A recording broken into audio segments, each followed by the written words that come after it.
When King is connected.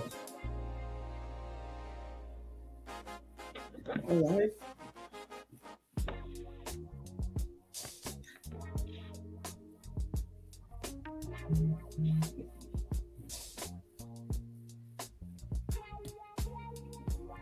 Okay, we're all live. All right, good. So we're getting ready to start. Well, thank you everyone for being here. Before we begin, Kemji, can you reduce the music a little bit?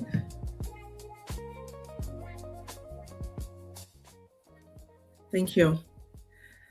All right, so thank you all for coming to Mr. Imhotep's memorial to honor his legacy. Before we begin, I want us to take a moment to acknowledge the land beneath us. And I want to briefly explain why we do a land acknowledgement. We do this because history did not begin with us, and we're standing on the shoulders of giants and the blood and sweat of survivors and resistors. Every land that we stand on, whether in Africa, in the Americas, in Europe, in Asia, or elsewhere, holds memory, it holds blood, it holds a story. We acknowledge that the wealth of many nations was built on extraction of land, of labor, and of bodies, and of stories. And that many of us in the diaspora are here because our ancestors were trafficked, or our lands were pillaged, and our economies destabilized by modern imperialism. Many of us are gathered tonight from lands that were stolen, from lands that were colonized, from lands where indigenous people were displaced or erased, or renamed or subjugated or silenced. And because Mr. Imhotep's life work was about correcting historical distortion, it would be incomplete for us to gather without acknowledging the histories beneath our feet. Land acknowledgement is a reminder that identity and history matter, and that truth begins with naming what was taken. For me, I live in San Diego, which is the unceded territory of the Kumaya people. But I'm currently tuning in from Houston, Texas, which is the ancestral land and unceded territory of the Karankawa, Sana, and Atakapata people. If you know whose ancestral land you stand on today, please write their names in the comments. If you don't know, you can find it on the website www.native-land.ca. www.native-land.ca. If you know it, just put the names in the chat. So tonight, wherever we're joining from, we pause to honor the indigenous peoples of those lands, the ancestors who walked them long before modern borders, those who resisted colonization and slavery, those who survived it, and those who did not survive it. We honor stolen lands, we honor colonized lands, we honor ancestral lands, we honor those whose histories were distorted, suppressed, or rewritten. And in that spirit, we gather tonight not only to mourn a man, but to honor someone who dedicated his life to correcting historical theft and restoring historical memory. Because when land is stolen, identity is destabilized. And when history is stolen, the mind is colonized. Tonight, we gather to remember a man who fought against that colonization of the mind, Mr. Imhotep, Diego Makise Dikala.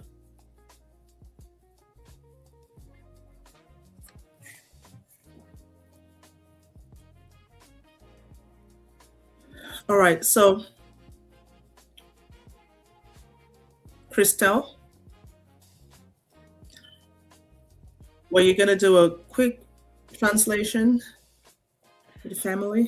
So, good evening from my side too. Bonjour à tous, ou bien bonsoir. Je vais essayer de manière succincte de traduire ce que Sache a dit. Donc, il s'agit tout premièrement de pouvoir reconnaître que toute vie vient commence là où on vit et de reconnaître que ce sont des terres ancestrales à des personnes et de pouvoir se souvenir de cela. Nous nous rencontrons aujourd'hui pour commémorer la mémoire de quelqu'un qui s'est battu pour la vérité, pour restaurer l'authenticité de notre histoire, celle de l'Afrique, celle des enfants de la diaspora qui ont été trafiqués et qui aujourd'hui, malgré tout, euh, font ou bien sont de manière intégrale partie de ces pays où ils ont été amenés de force. Et euh, il s'agit de se libérer de ces chaînes qui sont malheureusement dues à une histoire tronquée.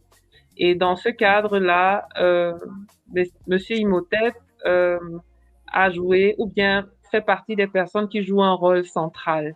Parce qu'il a refusé le mensonge, il a travaillé pour la décolonisation des pensées, euh, il a vraiment toujours eu pour focus de rétablir la vérité telle qu'elle est, sans embâche, sans peur, sans crainte aucune. Donc, nous sommes là pour honorer la mémoire de Monsieur Imhotep, que la famille et ses amis connaissent sous le nom de Diego David Makisedikala. Donc, ce que nous allons faire ce soir, et nous sommes heureux de vous avoir parmi là. Si vous savez comment s'appellent les personnes originelles des terres sur lesquelles vous vous trouvez aujourd'hui, vous pouvez les écrire dans le chat juste par intérêt pour savoir, pour localiser un peu où chacun se retrouve. Donc, ce sera une façon un peu courte de traduire ce que Sache a dit tout à l'heure. Thank you. Thank you so much. And just for quick introductions and context, for those who don't know, Mr. Imhotep was French speaking. And so it was a real labor of love for him to do this work that he did for us in English. So he was French speaking and his entire family is French speaking. So we'll have to translate some parts of the video so that members of his family and friends who were French speaking can really be present with us. And then just introduction. I'm Queen Sache. I was one of Mr. Imhotep's patrons. And here I have with me my sister Christelle, also one of those impacted by Mr. Imhotep. All right, so thank you all, family and friends, for being here. Thank you for making the time. Thank you for showing up, not just for an event, but to celebrate a legacy. Tonight is not easy. On September 29, 2024, Diego Makisa Dikala, affectionately known to many of us as Mr. Imhotep, passed away suddenly. He was only 34 years old. He was too young, he was too brilliant, and he was too necessary for our society right now. But so here we are gathering tonight to honor a brother, a thinker, a builder, a truth teller, and somebody who gave over a decade of his life restoring African historical consciousness and recentering our narrative. So I just want to briefly share how this video came about. When I first heard of Mr. Imhotep's passing through his Patreon, a post was made in the community. I assumed there was going to be a large community memorial because of the impact of his work. I thought something was already organized, but I didn't find anything, and it dawned on me that all of us consumers of this kind of content were not necessarily very connected. And I thought for someone who had as much impact as Mr. Imhotep, his death shouldn't go quietly. We need to organize something to really collectively honor his memory. So I reached out to a few content creators, and thankfully Brother King's Monologue and Trio Black and Camjiverse that helped put me in contact with some members in this community, and we formed a very small team, you know, um, to help with this planning to ensure that we really honor our brother like he deserves and ensure the continuity of this work. So I know for some of you, this still feels unreal. And for some of you, this might even still be the first time you're hearing about his passing. And that speaks to an important challenge that we're facing. Although his impact was quite global, because of the circumstances surrounding his unexpected passing and the challenges with accessing his platforms, we couldn't spread the news the way we would have loved for it to be spread. So many people still don't know. That's why today we're asking you not just to attend, but also to carry this forward. Please share the news of his passing. Also share the video, right? If you have friends or contacts who were impacted by his work, you could text them right now the link to the live and have them join us. We could also share part 2 because there will be a part 2, which will be more of the community healing part. You could share that with them. And Kamji is going to put in the chat right now the link to register for part 2. Part 2, you'd have to register ahead of time because that would be more of a community healing space. It wouldn't be a one-way broadcast. It would be all of us together. Also, we'd love for you to share the fundraiser that has been created to help the family regain control of his accounts and secure his digital archives and protect his intellectual property and continue the work that he dedicated his life to building. We'll speak more about the fundraiser shortly, later on in the program. So this is about stewardship and ensuring that his voice, his books, his research, and his mission are not lost, but that they take on a whole new life. We also chose to hold this memorial today because it's not by coincidence. This month is very layered with lots of meaning. First of all, Mr. Imhotep, Diego Makisa Dikala, his birthday was on February 18th, so his birthday is this month. He would have been 36 years old about a week and a half ago. Also, this month is African Heritage Month, and it's Black History Month as well. So there is something very befitting about honoring a man who dedicated his life to restoring African history during a time that the world pauses, even if just for a little bit, to reflect on Black history. And although when I heard of Mr. Imhotep's passing and it saddened me greatly, I realized that we didn't really have a space to process it with people who truly understood the magnitude of what he carried. So that's why we're doing this, because grief needs community. It's why we developed this, especially the part 2. Part 2 is not just going to be a remembrance. It's going to be about community healing and connection building. It's going to be about creating space to process collectively what many of us are probably carrying privately, and then supporting, staying connected in supporting the creators who are sacrificing so much to help us decolonize our minds. So Kamji's going to put that chat in the So it's going to put that link in the chat so you could register for that. Tonight is about honoring Mr. Imhotep's legacy. It's also about tending to the living. Because if he taught us anything, Mr. Imhotep taught us that history is not static. It's something that we carry forward. And now that responsibility rests within us. Crystal, do you want to give a very brief translation?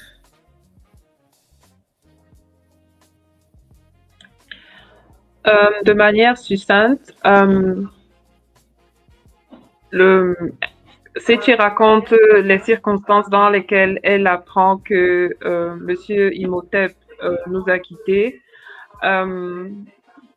C'était pas une information qui avait été divulguée, elle s'était juste rendue compte qu'il n'était vraiment plus présent sur certaines de ces plateformes. Et elle s'est donc mise à la recherche, et c'est donc là qu'elle a pris contact avec la famille et qu'elle a appris la nouvelle elle s'était dit que comme il avait un nombre important d'abonnés, il y aurait quand même eu une espèce de commémoration, du moins que les gens dans la communauté soient informés. Elle s'est rendue rapidement compte que c'est pas le cas. Et avec un groupe d'influenceurs qui dédient leur temps et leurs énergies à rétablir l'histoire véritable des Noirs au travers du monde, de l'Afrique. Elle a donc mis cette initiative en œuvre. Donc c'est un effort de groupe. C'est pas seulement ces influenceurs, c'est également des gens qui ont profité, comme nous tous ici, de son travail. Le mois de février est un mois particulier parce que Diego aurait eu 36 ans le 18. Euh, c'est le mois de l'héritage africain et aux États-Unis, c'est le mois de l'histoire noire afro-américaine. Donc, c'est un mois qui est chargé euh, lorsqu'on considère l'histoire des gens d'ascendance africaine.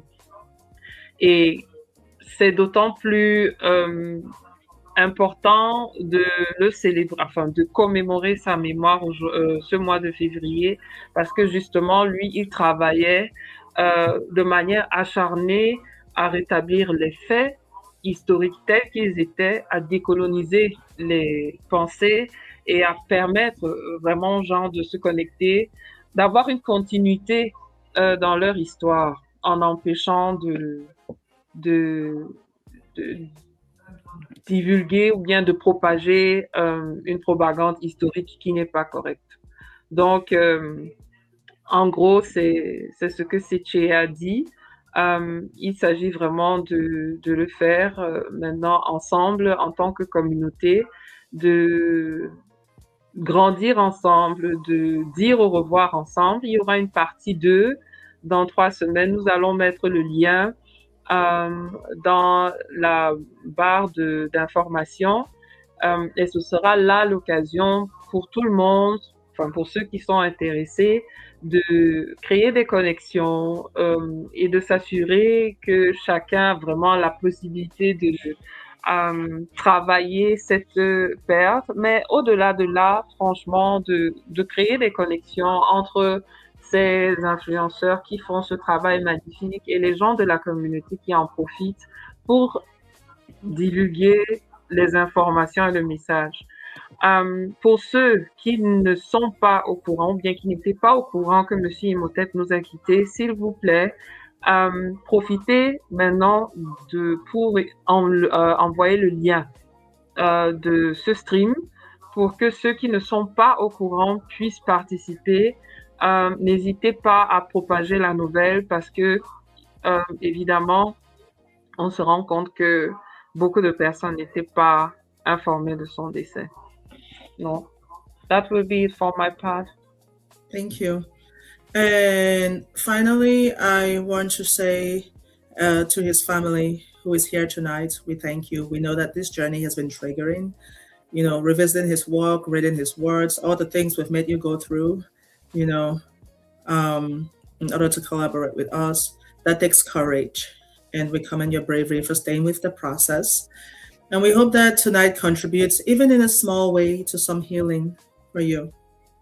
Mr. Imhotep was not just a content creator, he was, in his own words, a voice in the desert.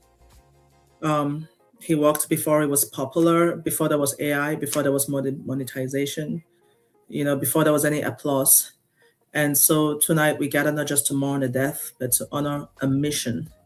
For now, we gather to remember.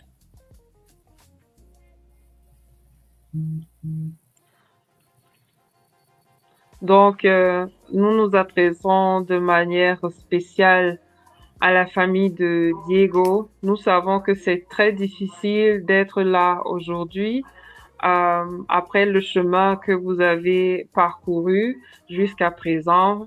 Pour nous, il était Monsieur Imhotep, pour vous, il était un fils sans frère.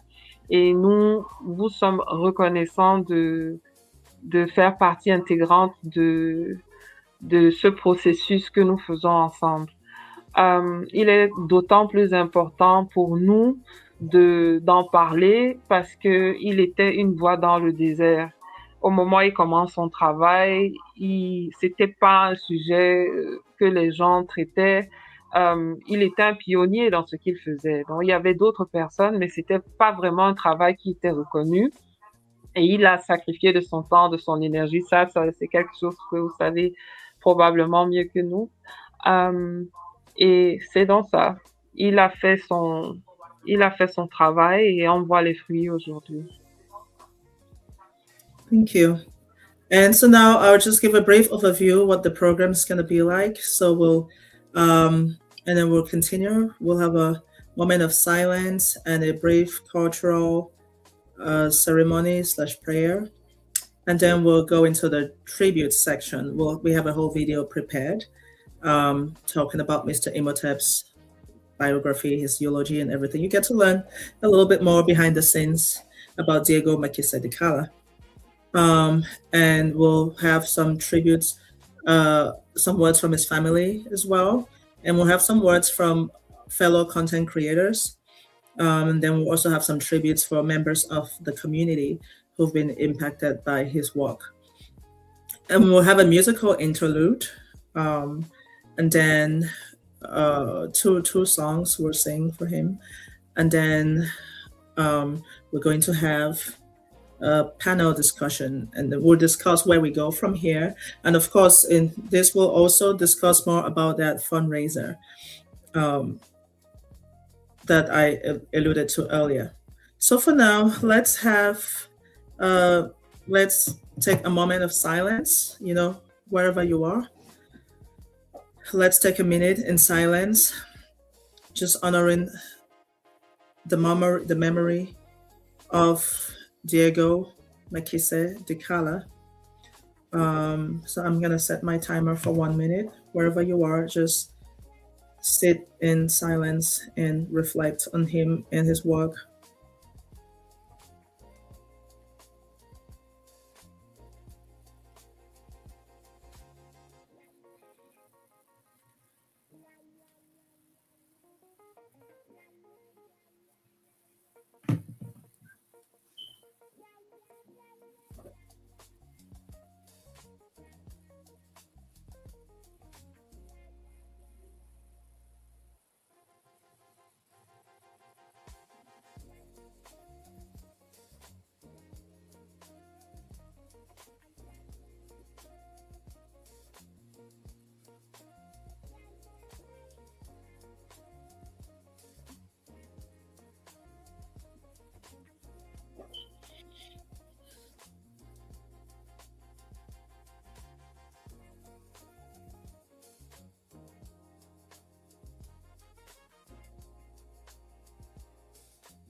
Okay, a minute is up. So I'm going to hand it over to Sister Christelle to take us through the next part.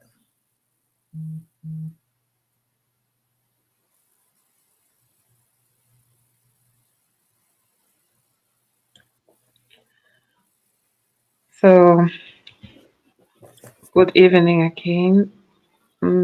Let us focus after this moment of silence to think about what his departure meant.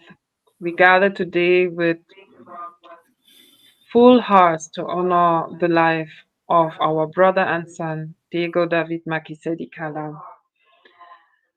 We draw from within ourselves the strength to support one another. We remember those who came before us, those who paved the path that we walk now, and we hold those persons dear as they walk before us, but for especially we hold Diego dear now that he's departed this world. We should try to be sincere and hopeful in this moment. He left us, but we hold the hope that his life will be remembered with love.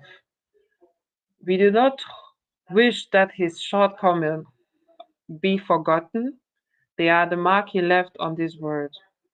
We wish instead that he is at peace, freed from all the torment. We hold this hope for you, brother, that you may find rest carried by the memories of those who loved you. May the peace of God be with you, and may that peace reach those who mourn you. May your loved ones, friends, families, all those who you hold dear, and those you inspire through your work remember you with tenderness, affection, now and in the years to come. We will carry forward the legacy you leave behind, and we will definitely not forget your work and your accomplishments. And that's the reason why we remember you among those who loved you, and you aren't forgotten. You will not be forgotten because your memory is woven into the fabric of our lives, our hearts, our stories, those we tell to the people we know, those we share with one another. Rest now, brother, until the day we meet again. Go in peace, go carried by all the people who loved you. May your life remain an example to us all. And for those of us who remain, this community, we will continue to seek truth, to grow, to become who we are meant to be, who we were always meant to be. We will strive to find balance and purpose in all we do until the day we are reunited. And that's the reason why we say, God is with you. You are at peace now in His presence, and we cherish your memory.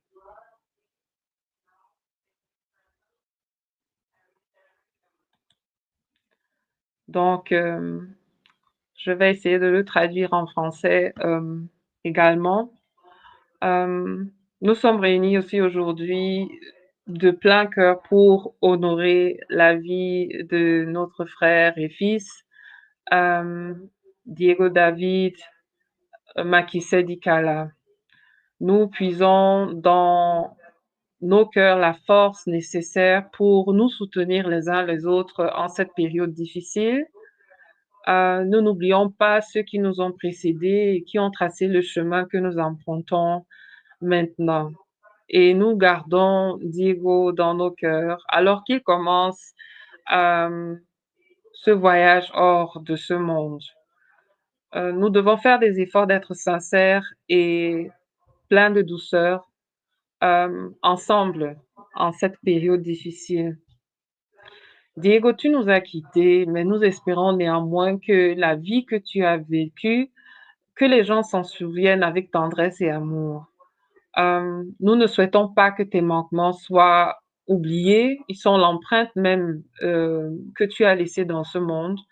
Nous souhaitons plutôt que tu sois en paix, libéré de tout tourment.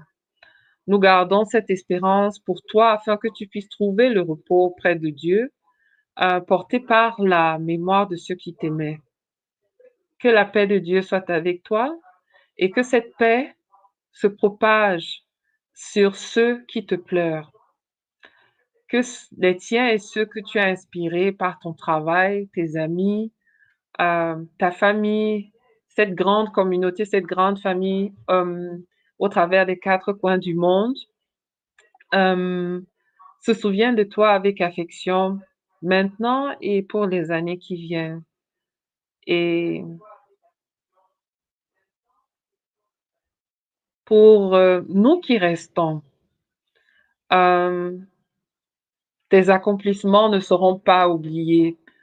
Nous nous rappelons du sacrifice que tu fais, du travail que tu as fait.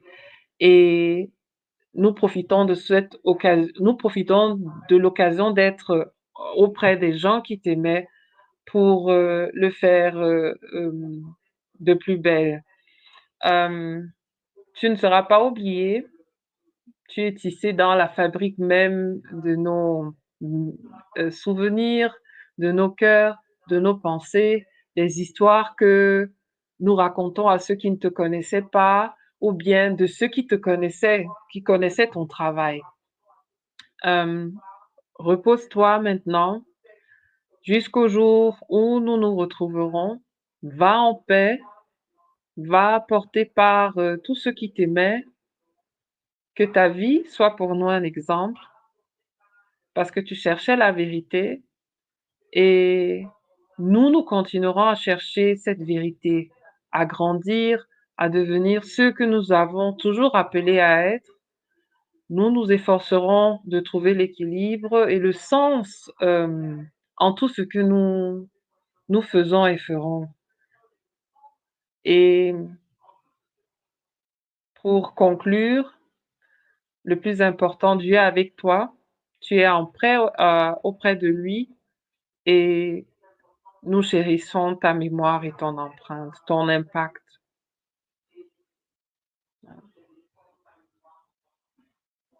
I'm done.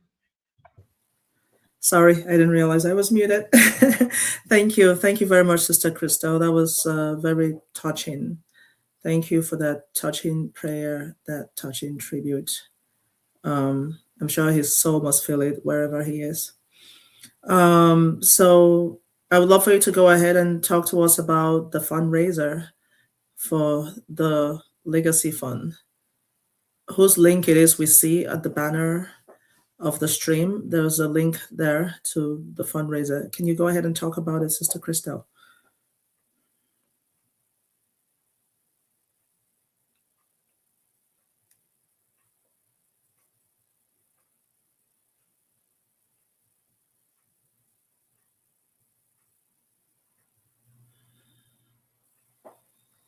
You're muted, I think. I can't hear you. So, as I hear you. Sister Sache already said, not everybody knew about his departure, and there is something very important that we have to talk about. There is a situation that isn't easy. When he left so many things behind, over 190 documentaries, hundreds of educational threads, 4 books. For instance, my African Icons, I think that it's a book that everybody knows. A massive digital archive that enlightened millions, a lot of us. And unfortunately, that treasure is locked now. Following his passing, the platforms hosting his lives work have become inaccessible because they are caught in standard recovery procedures that fail to account digital legacies like his. And some of those accounts are frozen. Part of his work remains out of reach and is at risk, and we are at risk of losing more, unfortunately. What we aim with the campaign we are starting is to support Mr. Imhotep's family by funding the transfer of his digital archive, preserving free public access to his work, and easing the financial strain of his family because they had to carry that burden alone. Um, why are we doing that? Who was he? I think that we all can agree that he was not um, a professor with an university chair, but he was an historian without a classroom, with many students, an educator, without institutional approval, but a liberator whose only weapon was the truth. And for years, he rose before dawn, not for fame, but because he believed deeply that our stories, the stories that are not being told, must be told by us. And his work was not a career, it was a calling. Um, and we cannot let that calling be silenced. Um, why is it important to keep it alive? Um, it's important to know what he built, no? Precisely to know what he did. As I mentioned before, we are talking about more than 190 documentary style videos on various platforms: YouTube, Instagram, Facebook, hundreds of educational threads, each carefully constructed arguments against centuries of distortion. He debunked historians, journalists, and trolls alike. I think that we have a few names in mind. Never losing his composure, never abandoning facts for fury. He remained calm, precise, lethal.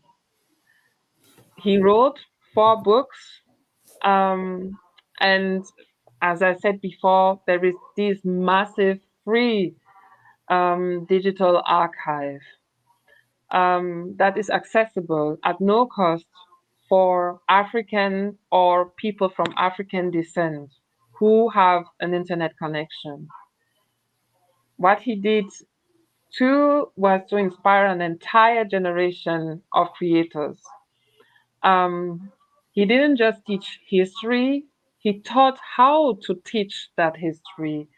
Why he taught why precision was political, why context is crucial, why our stories cannot be left for others to tell. I mean, we didn't have a good experience with that till now.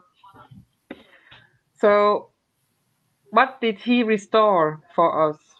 He understood genuinely that our story cannot be told in fragments. It is a continuum. It's something that has to be told in continuity.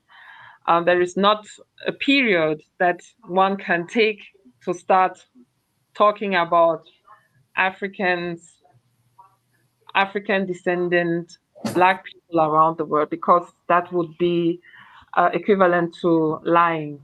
He walked us through the gates of Kemet. He reminded us fact after fact, source after source, that the Kemetians were not mysterious strangers to their own continent. They were our Black African ancestors. He traced the threads from Kemet to Kush, revealing that both civilizations, like many others before, but making it spreading this information, that these two civilizations share the same origin.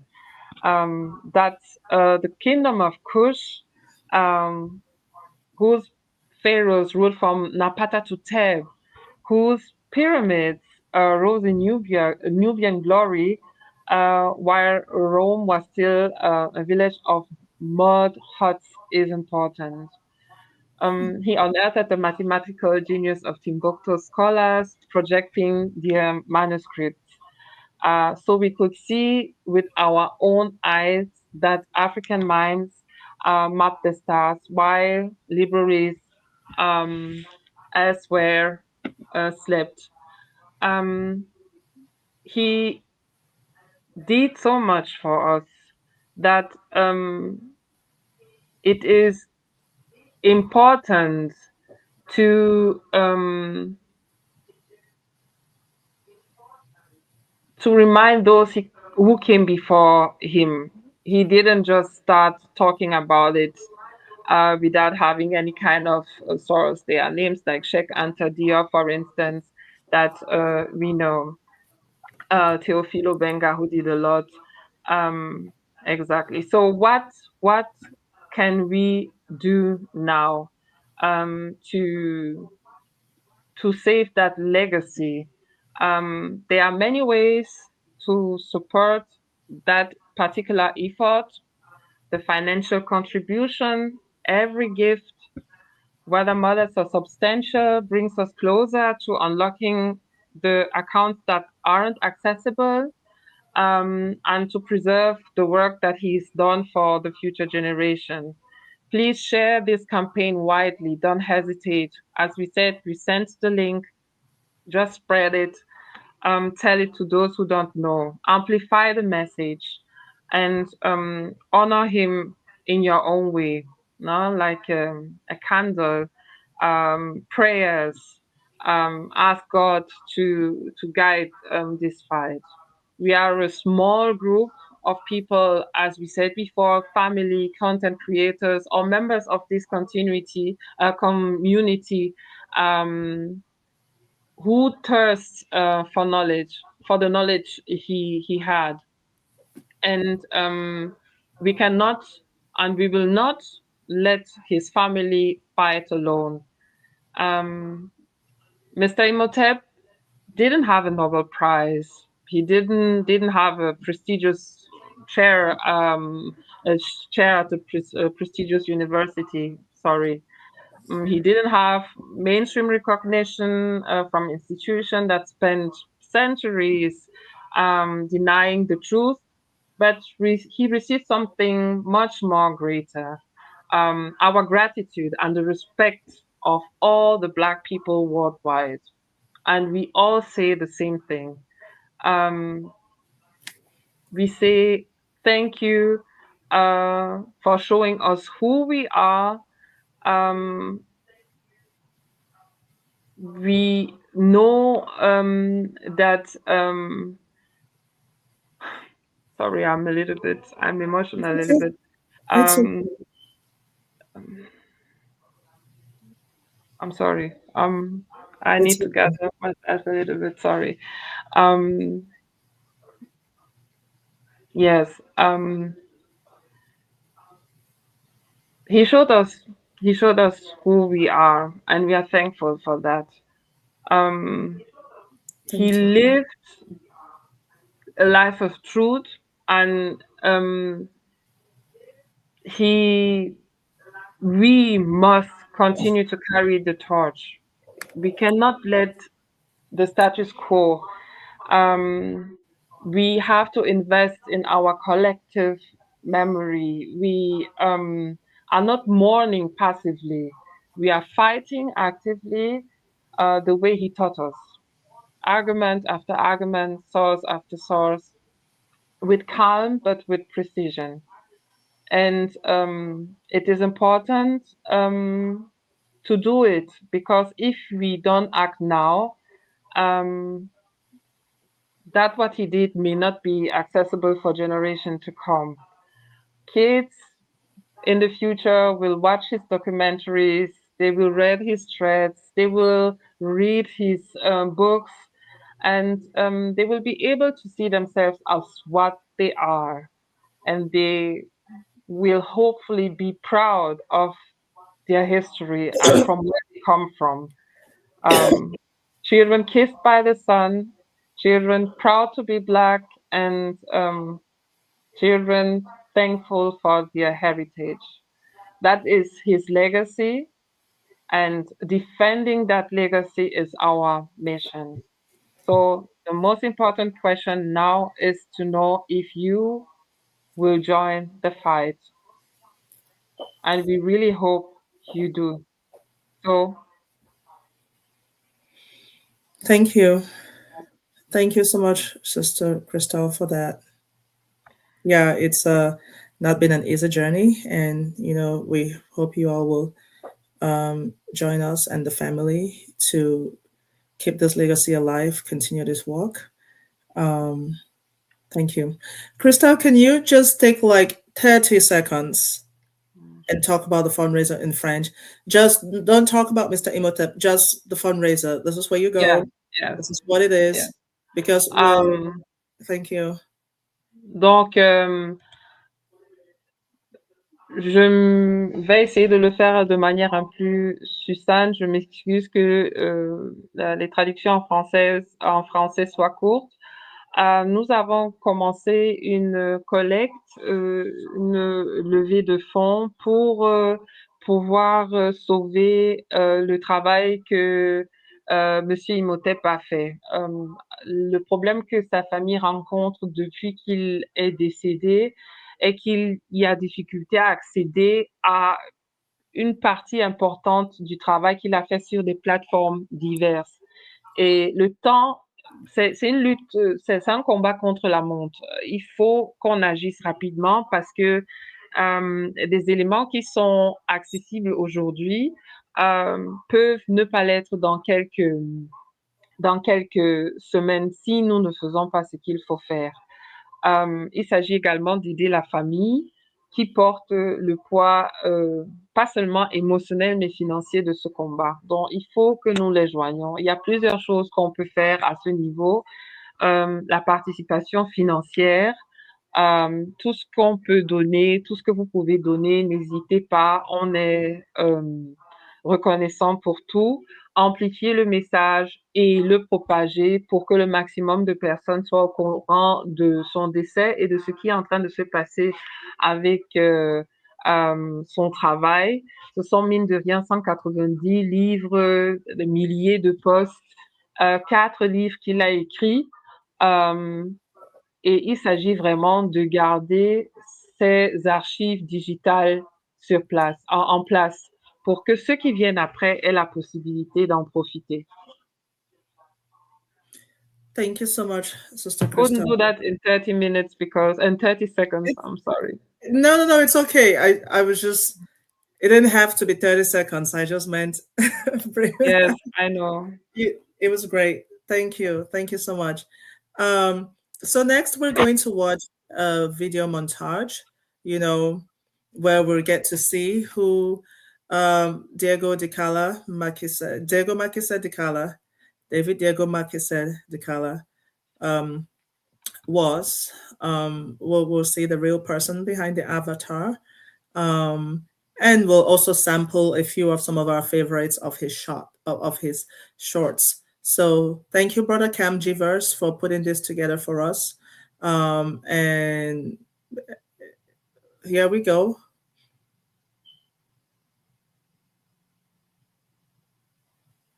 Sister Christelle, if you can just translate what we're about to do.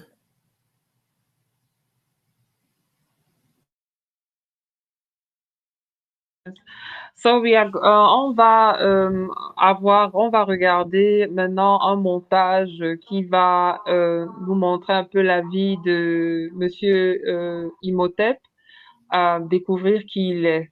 Et on va regarder maintenant le montage. Thank you. All right, go ahead, Brother Kamji. Thank you. And you could take the rest of us out of the screen so that we can see that fully.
Excuse me, I'm going to play it on a different screen. Excuse me for the technical difficulties. I'm going to stop sharing that. It cannot be heard. But we will get that squared away. Appreciate everybody for being here. I'm going to have to get it on a different screen. Actually, hold on a second. Let me remove this off screen. I may have share screen. See the tab audio is in here.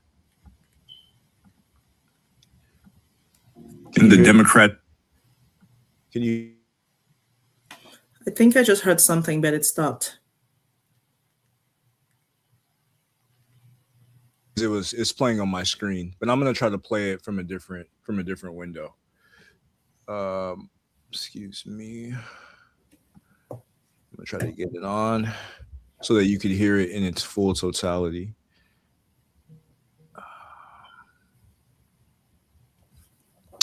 Excuse me. It'll take me a few seconds to get this up here. And we appreciate everybody giving support. Let's see, Mr. Imhotep, Moral Test 2.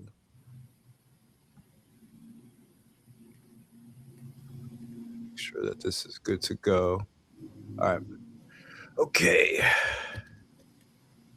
So I'll make it here, there.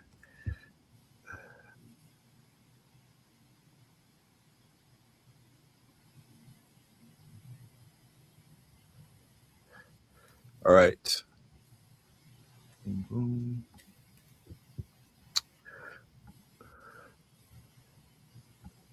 Appreciate everybody's patience. Stop screen. We're going to get this squared away.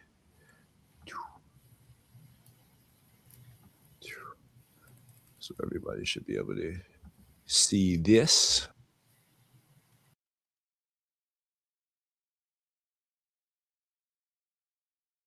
Diego de Cala Macase, known to the world as the educator and visionary Mr. Imhotep, was a man whose life was a testament to intellectual fervor, unwavering perseverance, and a profound love for Africa. Born on February 18, 1990, in Kinshasa, in the Democratic Republic of Congo, his journey was one of relentless pursuit of knowledge and truth. From his earliest days, Diego was a child.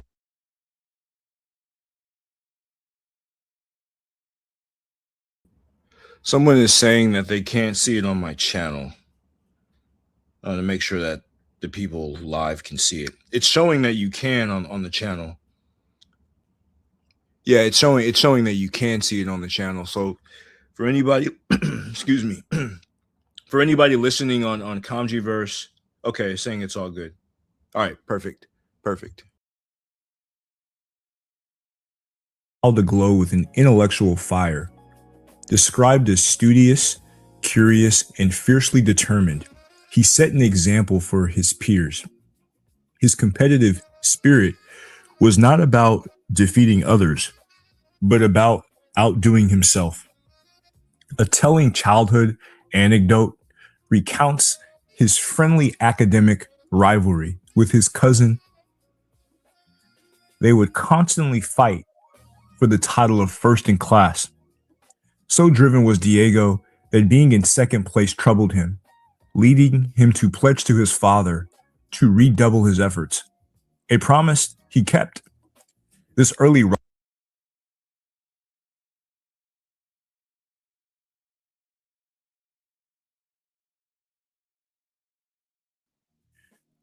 Diego de Cala Macase, known to the world as the educator and visionary Mr. Imhotep, was a man whose life was a testament to intellectual fervor, unwavering perseverance, and a profound love for Africa. Born on February 18, 1990, in Kinshasa, in the Democratic Republic of Congo, his journey was one of relentless pursuit of knowledge and truth. From his earliest days, Diego was a child aglow with an intellectual fire. Described as studious, curious, and fiercely determined, he set an example for his peers. His competitive spirit was not about defeating others, but about outdoing himself. A telling childhood anecdote recounts his friendly academic rivalry with his cousin. They would constantly fight for the title of first in class. So driven was Diego that being in second place troubled him, leading him to pledge to his father to redouble his efforts, a promise he kept. This early rivalry unexpectedly reconnected and strengthened family ties, setting a pattern for Diego's ability to build through challenge. His childhood environment in a Christian household instilled in him a strong sense of integrity, justice, and a hatred for lies and injustice. Family trips to the library nurtured a lifelong passion for reading. He would often have to be persuaded to leave and would bring stacks of books home. Fascinated by technology from a young age, he was always at the forefront, possessing the latest computers and video games. His creative genius was evident early on when he created a flipbook animation, complete with his own voiceover, leaving his family in awe. At the age of 13, Diego moved from Congo to France, a difficult transition that meant leaving his friends and family world behind. He excelled academically, but his path was not without significant obstacles. In Parisian schools and later at university, he faced racism, injustice, and envy from his peers and professors, threatened by his academic prowess and strong character. He once received unfairly low marks despite nights of revision, pushing him to the brink of quitting. He told himself that he would try this one last time, and if he failed, he would abandon his studies. His final attempt earned him the top mark in his year's final exam. This triumph solidified his resilience, and he began to call himself Terminator, a persona reflecting his unstoppable nature. He initially pursued higher education in economics, international money, banking, and finance, coming within 1 year of completing his master's degree. However, a profound personal awakening would soon redirect his life's mission. The pivotal turning point in Diego's life occurred on July 14, 2013, during a visit to the Louvre Museum in Paris with his cousin. Confronted with the artifacts of ancient Kemet, his initial skepticism about their African origins melted away. Seeing the clear African features in the statues of Asar and the other pharaohs, he was revolted and indignant at the historical fabrication that had degraded African people. He erupted with passion, instructing his cousin to film the evidence, exclaiming, "We have to show this to people. I didn't know that." That night, he dove into deep research and a new path was set. He later wrote, "I felt that Africa was calling me." He made the courageous decision to abandon his near-complete master's degree to dedicate his entire life to researching and teaching authentic African history. Adopting the moniker Mr. Imhotep in the late 2010s, after the renowned ancient African polymath, Diego embarked on his life's work. He saw the teaching of African history as a crucial tool to combat the racist myths and ontological amnesia inflicted upon people of African descent. His mission was to rebrand Africa, to change both the world's perception of Africa and Africa's perception of itself. He was motivated by a profound sense of justice and the belief that we are gods who had been lied to for generations. He aimed to provide socioeconomic, political, and technological solutions for Africa's emergence, believing that positive change could only begin with a positive self-perception rooted in an accurate historical consciousness. He toiled meticulously, often working 24/7, driven by the feedback from his global community and the desire to save the next generation, stating, "Our generation is already rotten, but the next one must be saved."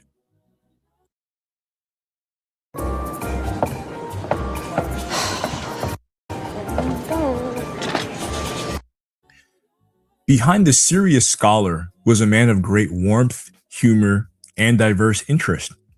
Diego was a loving and protecting brother, a confidant, and a coach who always sought to bring out the best in his family and friends. He was known for his hilarious impersonations and his talent for lightening the mood. His interests were vast. He was a skilled guitarist and singer, a photography enthusiast, and a fan of football, combat sports, and fitness. He loved deep, complex films by directors like Quentin Tarantino and Miyazaki, and his musical taste was eclectic, ranging from Muse and Kanye West to Amy Winehouse and Michael Jackson. He was deeply interested in neuroscience, psychology, nutrition, and alternative worldviews, always seeking to understand the human mind and condition. Feeling constrained and stifled by the racism he experienced in France, Diego sought freedom and new perspectives in Asia. He traveled to Vietnam, where he continued his work with his characteristic dedication. Tragically, his journey was cut short, and he passed away in 2024 at the age of 34. Diego Macasi's legacy is immense.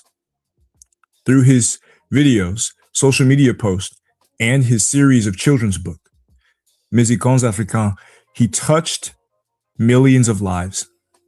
He hoped to be remembered for restoring truth and for his unwavering work to rebrand Africa.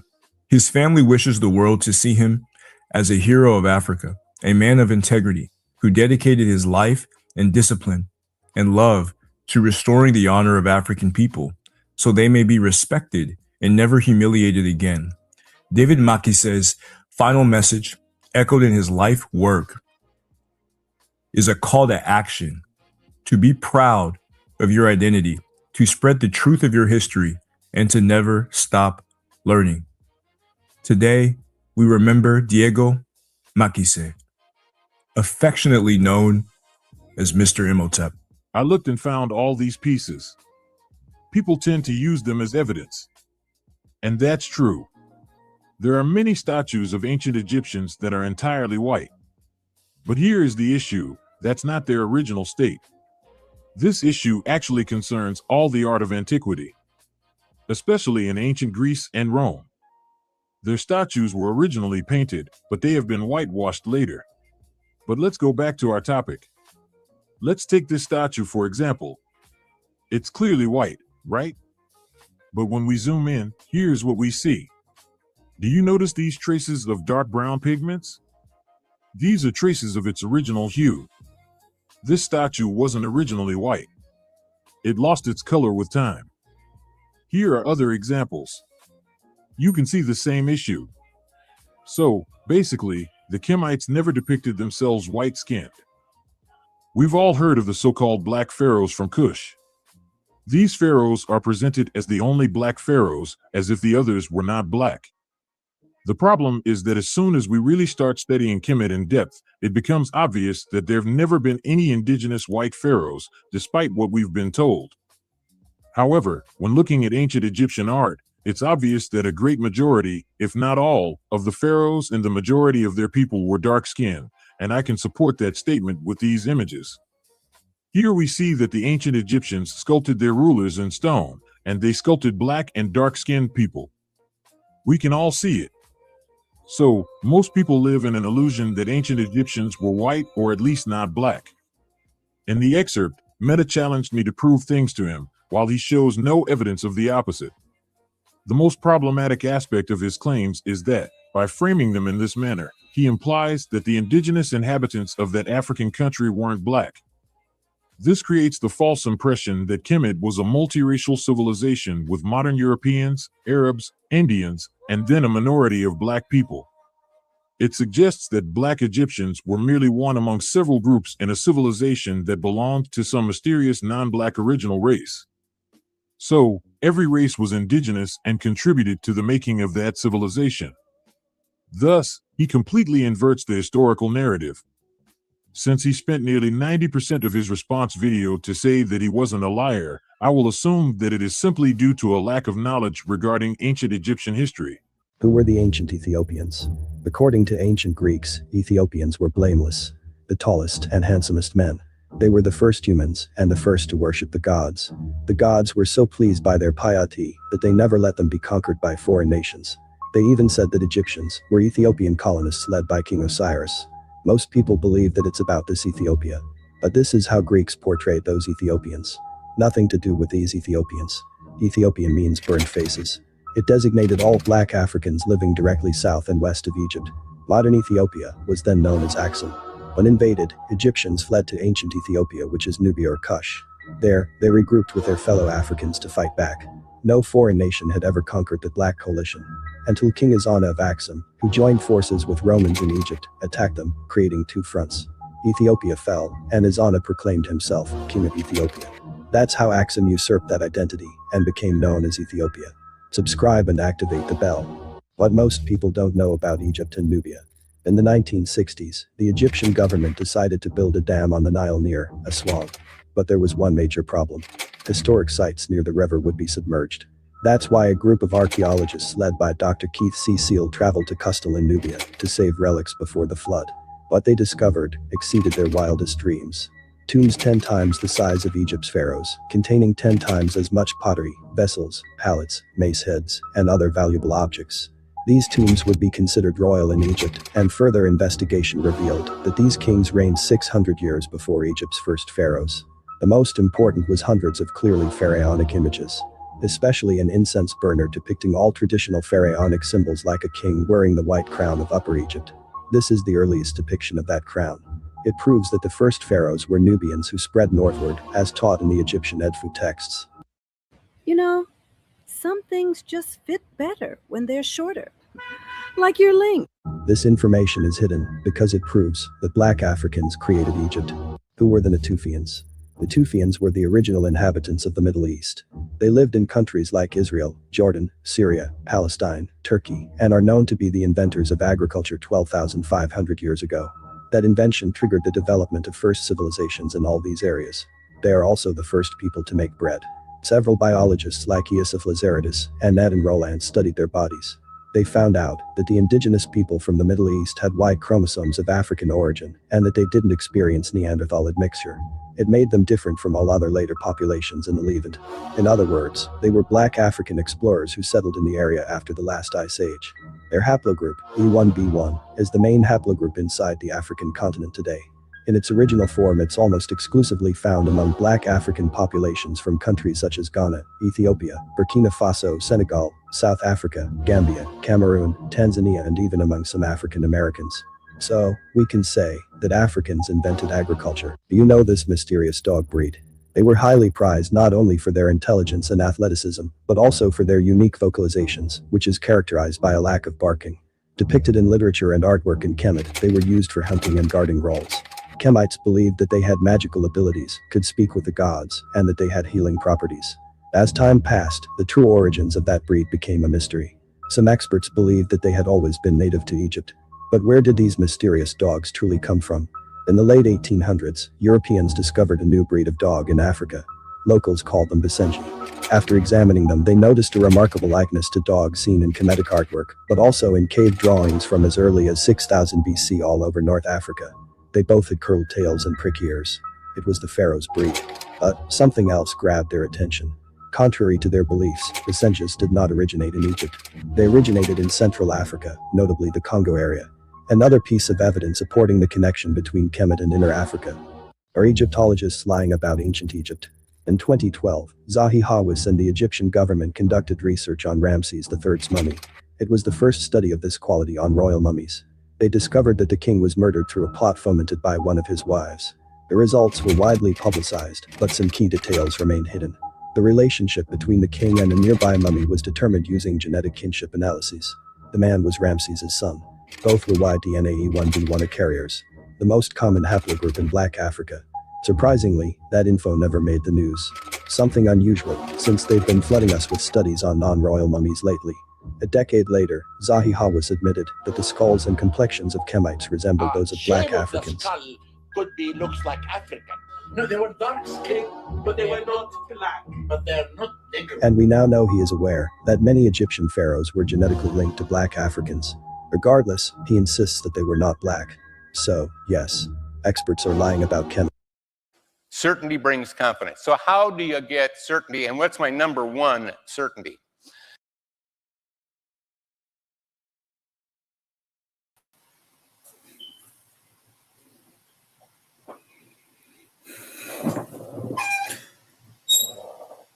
Thank you so much.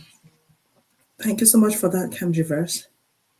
I hope everyone gets to get a little bit of a behind the scenes picture of what Mr. Imhotep was like. I mean, there's a whole lot more, but I hope you get to get just a little more glimpse.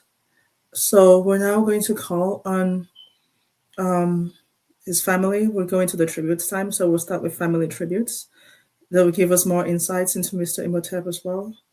Tell us what he was like, what all this means to them, and then we'll hear from a couple of creators, and then we'll hear from a couple of community members who've been impacted by him. So why don't we start with Mr.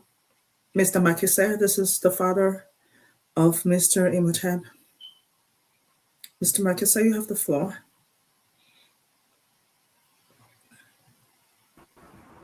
Yes, I'm there. Go ahead. I can speak in French. Yes. And Christelle may translate. Mm-hmm.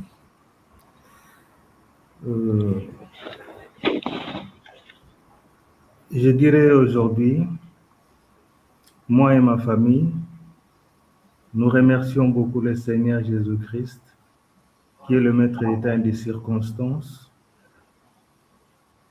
et qui a permis la journée d'aujourd'hui. Cette journée présente deux aspects pour la famille, pour ma famille, papa, maman et les sœurs, les filles. Premièrement, cette journée, cette réunion, c'est comme si on remuait le couteau dans la plaie. Et deuxièmement, c'est comme s'il y a quelque chose qui nous tenait à la gorge, qui est en train de partir, nous libérer. Certes, Diego nous a marqués dans sa vie par sa simplicité, son humilité, son amour, le sens d'amour et sa détermination. Quand il voulait quelque chose, s'il fallait qu'il ne dorme pas, il le faisait jusqu'à ce qu'il puisse trouver satisfaction.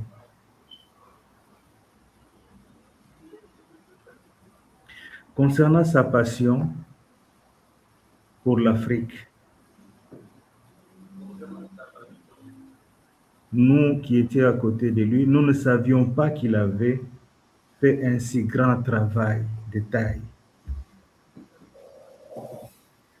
Personnellement, il ne cessait de me dire, « Papa, je suis en train de faire quelque chose de nouveau et de grand qui n'a jamais été fait. »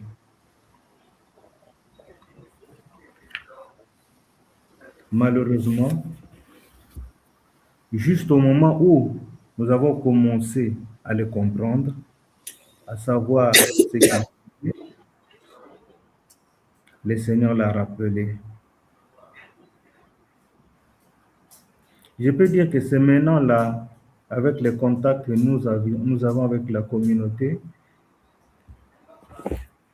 que nous commençons à nous rendre compte de l'immensité du travail, de la taille du travail.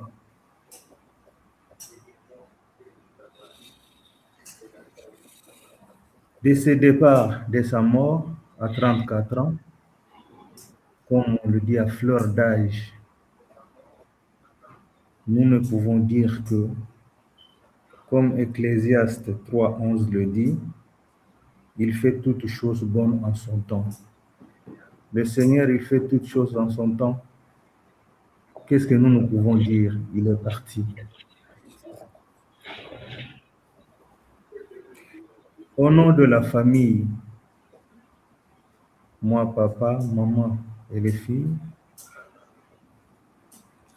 nous ne cesserons de vous remercier pour le confort, pour l'assistance que vous nous apportez, parce que c'est une plaie et vous nous assistez.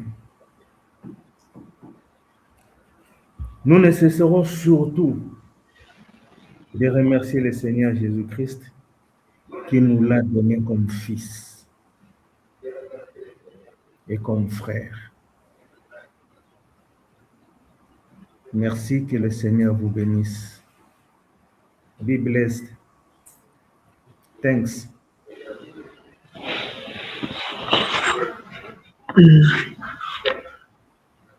Thank you, Mr. Monsieur Makissé,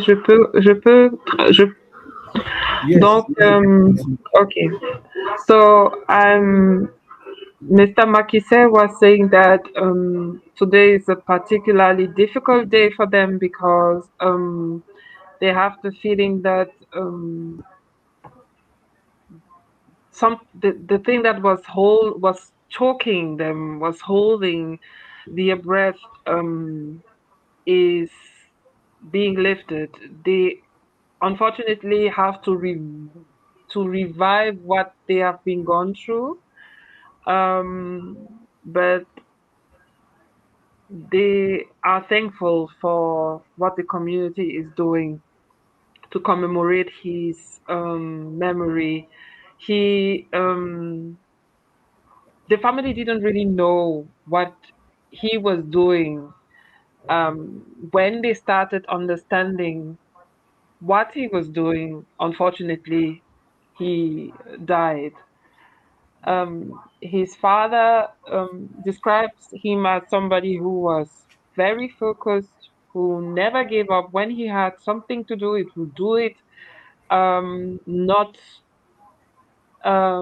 thinking about sleeping or eating. He would focus on the task at hand till it's done. But he was humble, very humble. He didn't gloat. He was calm, funny man. He has a lot of humor and other interests. And through this vigil, they are really seeing the impact that he had on people. They couldn't really fathom what he was doing. They are just discovering now how much he did. And Diego used to tell him, Father, I'm doing something that has never been done before. I'm doing something big. And they didn't realize it, and they are seeing and discovering it now. The family is thankful for commemorating his memory. They are thankful that by the blessing of Jesus Christ, they had him as a son and brother. They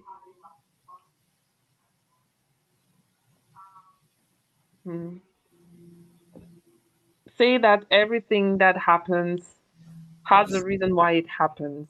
So they believe in God, and if it's the way it should be, there is probably a reason they accept it, but it is a wound that will always be open.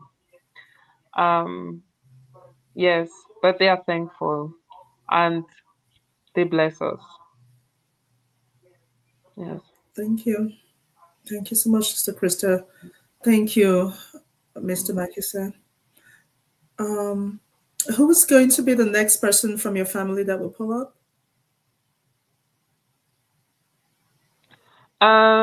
Monsieur Makissé, quelle est la personne qui va prendre la parole du côté de la famille après vous?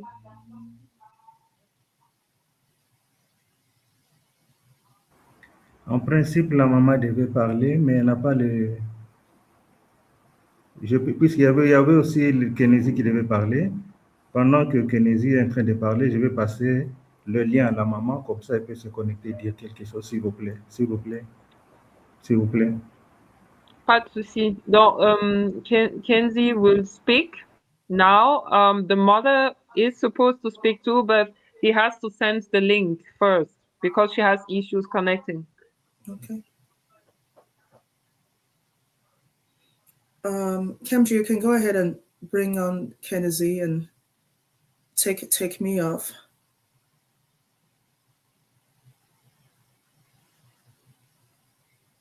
Kenzie has to connect his mic first. Okay. Kenzie, il faut connecter le microphone. Le microphone n'est pas activé.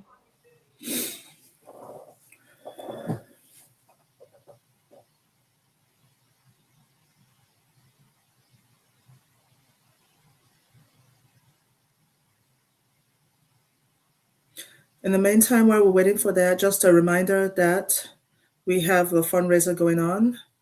You can see in the banner the fundraiser link, and the link has also been pinned in the comments. And also, we have in the comments pinned the link to register for the part 2 of this, which is the community healing. That's the part that wouldn't be a one-way street. It would be all of us in community together. All of us will be talking. If there's too many of us, we'll do breakout rooms and so on. So just a reminder of those two things. We have the legacy fund to support the family going on, and we have registration for part 2, which is going to be on March 21st at the same time. If you can go ahead and translate that while we're waiting for Kennedy. Pour Kenzie, il faut aller round 3.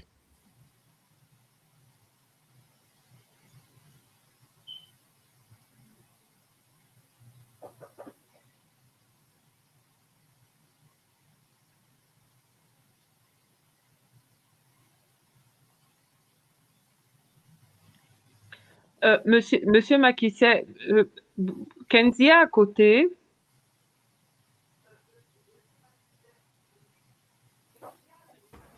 Non, il n'est pas à côté de moi, mais je l'ai vu là. Ok. Kamji verse, I don't know. He says that she's connected.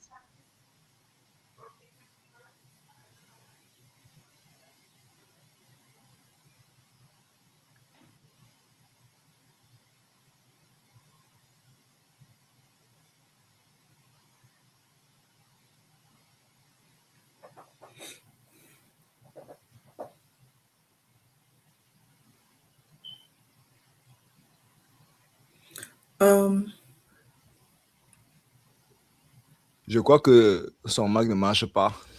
Parce que il est... Attends. Dans l'entretemps, il y a la maman qui va se connecter là. Il est en train de se connecter.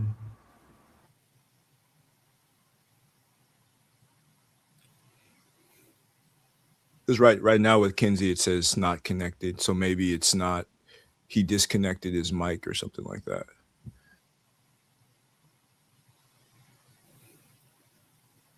Okay.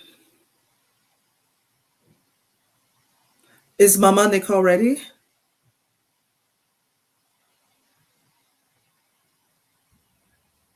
I think as we wait, I could go ahead and give one of my testimonial. Okay, yeah, we can move on to the next part. When they're ready, we can come back. Okay. So let's go on to the creator tributes, and we can start with you. Okay. And then the king, you're gonna be next, and Thrill Black. So you're just prepare. You'll be in line next. Yeah. So those of y'all who are familiar, with my channel, I've given this, testimony before, in the sense that, I've been, creating content for quite some time. Me and Sache, we have a common origin, among our ancestors. We deal with orature, connecting us, to classical Africa. So this is something that I've been involved with for quite some time, at least, from the age of 12, which is more than 2 decades at this point. But you know, I was a creator that considered quitting content creation because those of y'all who do know this and who are aware of what it takes, there's a lot of barriers, resistance, tension, with respect to family, with respect to individuals who doubt, right? Even the idea that Kemet is a black civilization, there's a lot of scrutiny and doubt with respect to that. And it was really difficult for me. I had a time where I just completely let it go because I wasn't seeing as much progress, I wasn't seeing as much support, and it didn't really seem meaningful. But it was seeing Diego's videos that really sparked inspiration for me to continue forward, and just to continue just the work that needed to be done. If he did not create, like if Mr. Imhotep did not exist, Kamjiverse would not exist. And you can quote me on that because he's one of the main reasons that I started my channel, just to continue the work and continue, just pushing the consciousness forward. So like it's really difficult to put into words his level of impact because he was primarily a French speaker, in the Francophone world, but he gave a lot of, dedication to putting out content in English. He also had a big impact in the Lusophone world or the Portuguese speaking world from Brazil to Angola, Mozambique. And I would put him in, the pantheon as a digital version of Sheikh Anta Diop because his legacy and his indelible impact and his memory will never, ever, ever be forgotten. We're going to continue to do work to be able to, enshrine his name, with the great ancestors. We know that, he's in paradise right now. And, here, on this earth, we're going to do everything in our power to support the family, to contribute, to this fund and to make sure that, none of his work ever falls in vain. And for me, that's probably the most humble, you know, testimony that I can give. But in all, this whole, you know, memorial and celebration, there's a lot of emotions, because some of us here, especially the family, they may feel as if, you know, the son, the brother, the cousin, the friend, the compatriot is lost. But as I said before, we're going to make sure that we redouble our efforts and make sure that nothing that he did is in vain and everything that he wanted is come or is manifested into fruition. Excuse me. I'm really holding back right now. But everything, everything that he did, everything, every single video, every single voiceover, every single script, every single text, every single work is pushed forward, for our progeny and just for the grace and the integrity and the glory of Africa. So with that, I'm gonna leave the mic open for the good brothers Trill and King. Crystal, can you translate that a little first before we go to the next brothers? Donc, nous avons Kamjiverse qui vient de parler, c'est l'hôte de ce stream. Il dit de manière quintessentielle que si il n'y avait pas eu Monsieur Imhotep, il n'aurait pas été là parce que de manière quasiment littérale, c'est lui qui lui a donné la force et la motivation de faire ce qu'il fait. Il avait déjà commencé, il l'avait abandonné, mais en voyant Monsieur Imhotep faire ce travail-là, ça lui a directement donné du courage. Et s'il n'avait pas été là, lui, en tant qu'influenceur, il n'aurait pas été là non plus. Il le compare un peu à l'historien Cheikh Anta Diop dans la version digitale parce que ce qu'il a fait était important et il promet que rien de ce qu'il a fait ne sera perdu. Chaque post qu'il a fait, chaque vidéo qu'il a fait, chaque commentaire qu'il a fait, tout ce qu'il a fait pour euh, la prospérité euh, ne sera pas perdu. Et qu'il s'agit aujourd'hui pour nous tous de continuer cette œuvre, que la famille, certes, a perdu un fils, un frère, un cousin, un ami, un compatriote, mais qu'il représente beaucoup plus pour cette communauté. Donc, c'est à cause de ça que la promesse de préserver son travail, il la réitère. Yeah. Couldn't translate everything, the emotions, but I think that they got it. It's okay. Thank you so much. Trill, do you want to go next? Yeah. Can you hear me? Am I loud and clear? Yes, you're loud and clear. Okay. What can be said that's not already been said? This man, this individual that we're here to celebrate and to remember, I can confidently say that as far as things I was seeing on the internet go, it was his work that really pushed me to get my channel going. It was his stuff that I first saw when I was looking into into the story of people like myself, my people, and people who look like me. It was Mr. Imhotep that came up and whose work I fell in love with first. And I could never imagine that we'd be doing this today. But here we are. His legacy really is, you can't overstate it. His work will resound. It will echo. And someone, I think Sister Crystal already said it tonight.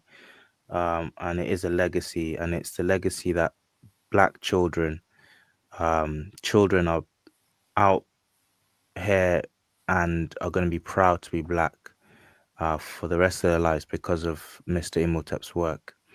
I know it's painful. It's always painful when you lose a loved one. And I think up till now, if I'm honest, it's kind of been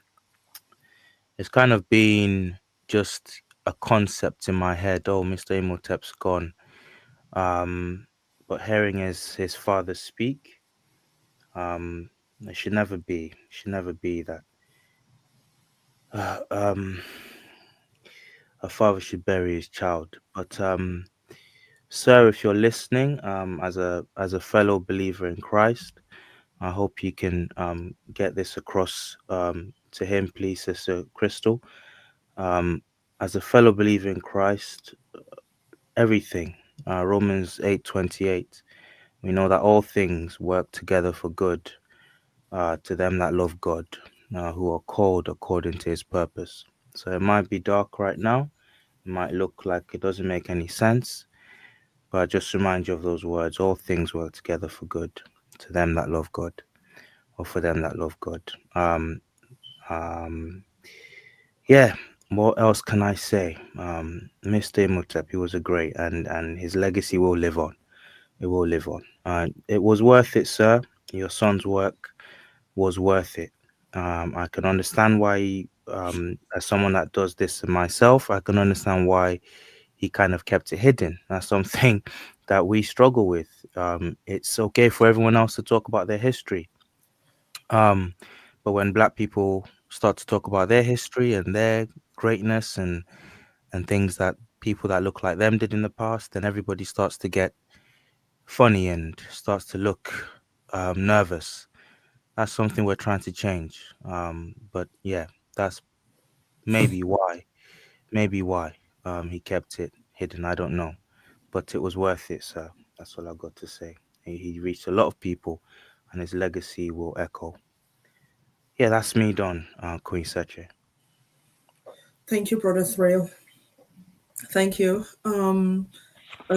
Can you go ahead and translate? Yes, donc c'est notre frère Trill Black qui lui aussi a une chaîne qui est dédiée à la restitution de l'histoire des gens qui sont d'ascendance africaine. Il dit que lorsqu'il commence cette aventure, les premières vidéos qu'il voit, ce sont celles de Monsieur Imhotep, et que lui aussi, ça l'a inspiré. Il dit que il fait partie des plus grands, qu'il a toute son admiration et que le sacrifice qu'il a fait en valait la peine. Qu'il a travaillé de telle sorte que les enfants de couleur noire partout dans le monde sont fiers d'être noirs parce qu'ils connaissent leur histoire. Que malheureusement, ceux qui sont engagés dans ce travail, ils ont tendance à ne pas toujours divulguer avec leur famille ce qu'ils font. Il y a toujours cette hésitation à en parler, qu'ils comprennent parfaitement que, bon, ce soit maintenant que vous, la famille, vous découvriez l'ampleur de son travail. Mais qu'en tant que chrétien, il est chrétien, il dit que il se réfère à Romains 8, verset 31, que tous ceux qui mettent leur foi et leur amour en Dieu seront supportés. Donc, c'est ça. Mais, yeah. I hope I did it justice, but I think that, yeah. Thank you, Sister Crystal. Thank you. Next, we'll bring Kenzie on. It looks like Kenzie and Mama Nicole are ready.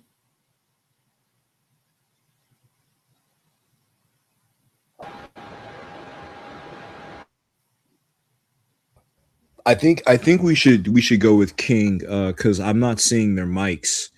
Oh yeah, I think Kenzie. Okay, Kenzie just came available, but I think we should go with King first before we move on to Madame Nicole and Kenzie. Okay. Thank you.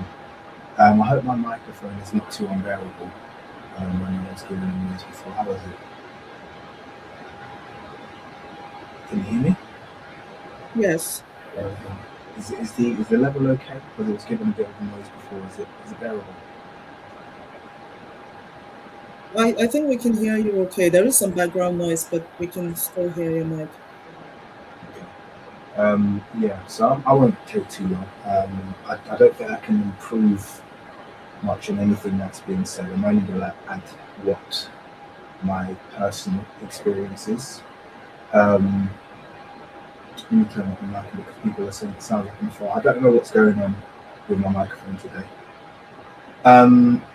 Mr. Imhotep's channel was very inspirational for me. I can say without a doubt, most people who know me for my reconstructions, and I've said before, and this might be the first time you're hearing it, but I've said on many occasions that I definitely got the idea. Mr. Imhotep is the original reconstruction artist for the black space. He was the first person to dare to put a kind of like a regular system behind making reconstructions of the pharaohs in their true form, that is in their African form. He did it first, and seeing the visualizations that he created in a couple of his shorts really inspired me. And that was the birth of the King's Memorial. My first videos were all centered around more mostly centered around reconstructions. And that was the inspiration that came from Mr. Imhotep's channel. Because I knew once I saw it, I realized, hey, yeah, this is something we should be doing. And I wanted to add to that conversation, and I felt like I had the skill set to be able to do it. So I give Mr. Imhotep all the credit in the world for birthing that chapter. And I wanted to add to one of the things that Trill Black was saying in regards to, when we're in this space as creators, it is a heavy burden. And we don't complain about it that much, but what we complain for, God's given us a job to do, and we just kind of get on with it, and we enjoy it, and we love the privilege of being able to share our history. But there is a huge jump between just being someone who owns book and has head knowledge, reads up about their history, and has a degree of certainty about who they are and what African/Black history looks like, and actually creating your own research. And that's what Mr. Imhotep did. That's what kind of we do on this platform. It's viewed as just content, but it's research, and it's taxing, it's time consuming, it's it's not an easy thing to do. It puts you in the firing line for criticism. It makes you accessible. It puts you in a position where everybody feels like they have a valid contribution to make on what you're doing, a correction, a critique, a way that you could do it better.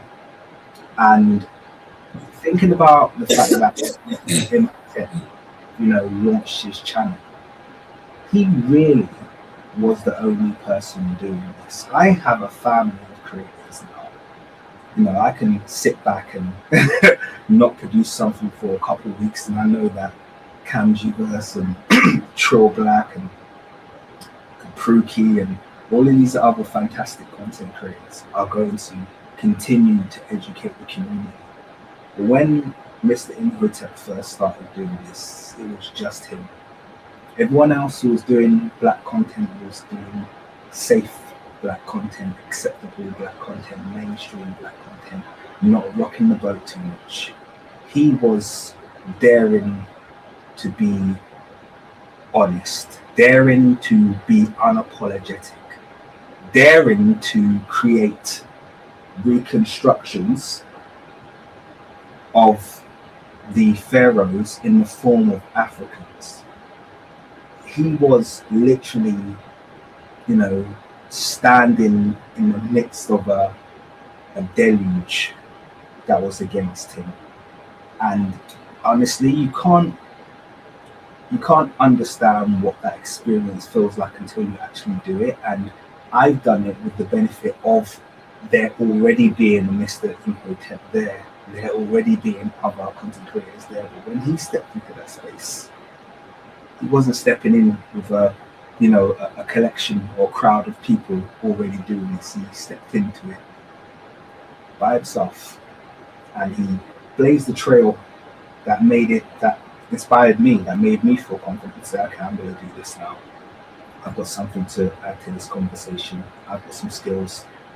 And I think one of the biggest inspirations, other than everything else I've said so far, that I got from Mr. Imhotep is that knowing how difficult this is, I always try to extend the olive branch to new creators because I know how hard this is. And I kind of look at what I deal with, and that's one of the reasons why I do that even more so now, because I think it's really important that we support each other with a form of support network. I never managed to form a relationship with Mr. Imhotep, unfortunately, but I think there was definitely a silent respect both ways. And he knows that I was always very complimentary of him, and I remain so. he did so much. So yeah, I don't know, I've got a lot of love, respect, admiration, and gratitude for him doing what he did, because I think like the creators before me said, I wouldn't be doing what I was doing if it wasn't for him first blazing that trail. I mean, I might be doing it, but I'd definitely be doing it very differently, not the way he did it. So yeah, I think I'll leave it at that. Thank you so much, Brother King, for that. Mr. Crystal, if you can help us translate. Donc, notre frère King, The King's Monologue, rejoint exactement ce que Krill Black a dit et Kamji Vers ont dit avant. Lui, dans son cas spécifique, il a commencé son travail avec les reconstructions des pharaons et il a été motivé par celle qu'il a vue que Diego, Mr. Imhotep avait faite, qu'il était le seul à l'époque à avoir le courage de faire des reconstructions qui représentaient les Égyptiens anciens, la culture pharaonique, avec des gens qui sont des Africains comme il se doit.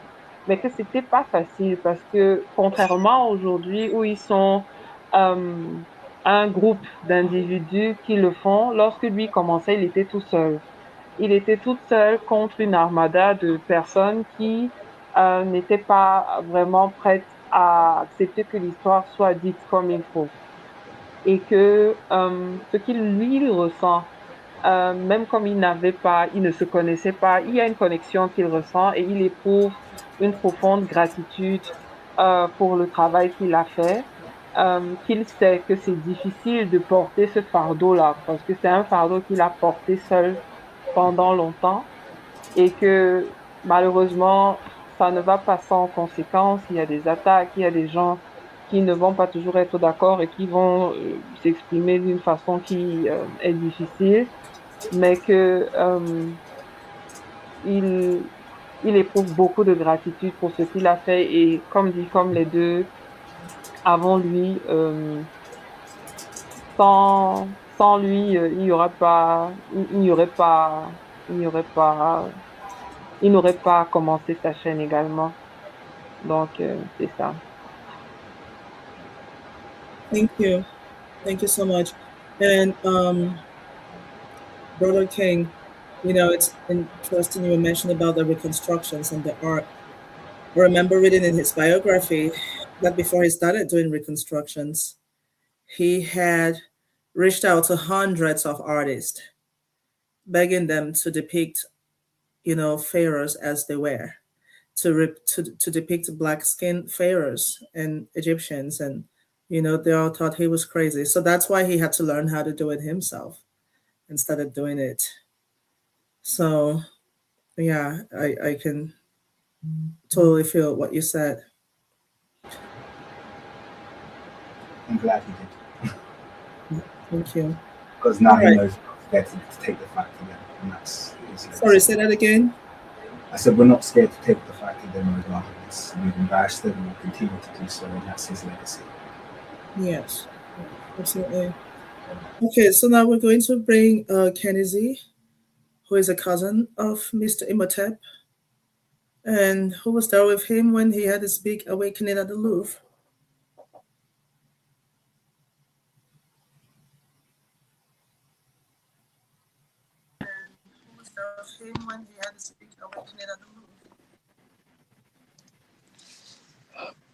Can you hear me? Yes, is that Kenny Z? Can you hear me? Yes, I can hear you. I can hear you. Yes, we can hear you. Yes. Thank you. Okay, perfect. Good evening, everyone.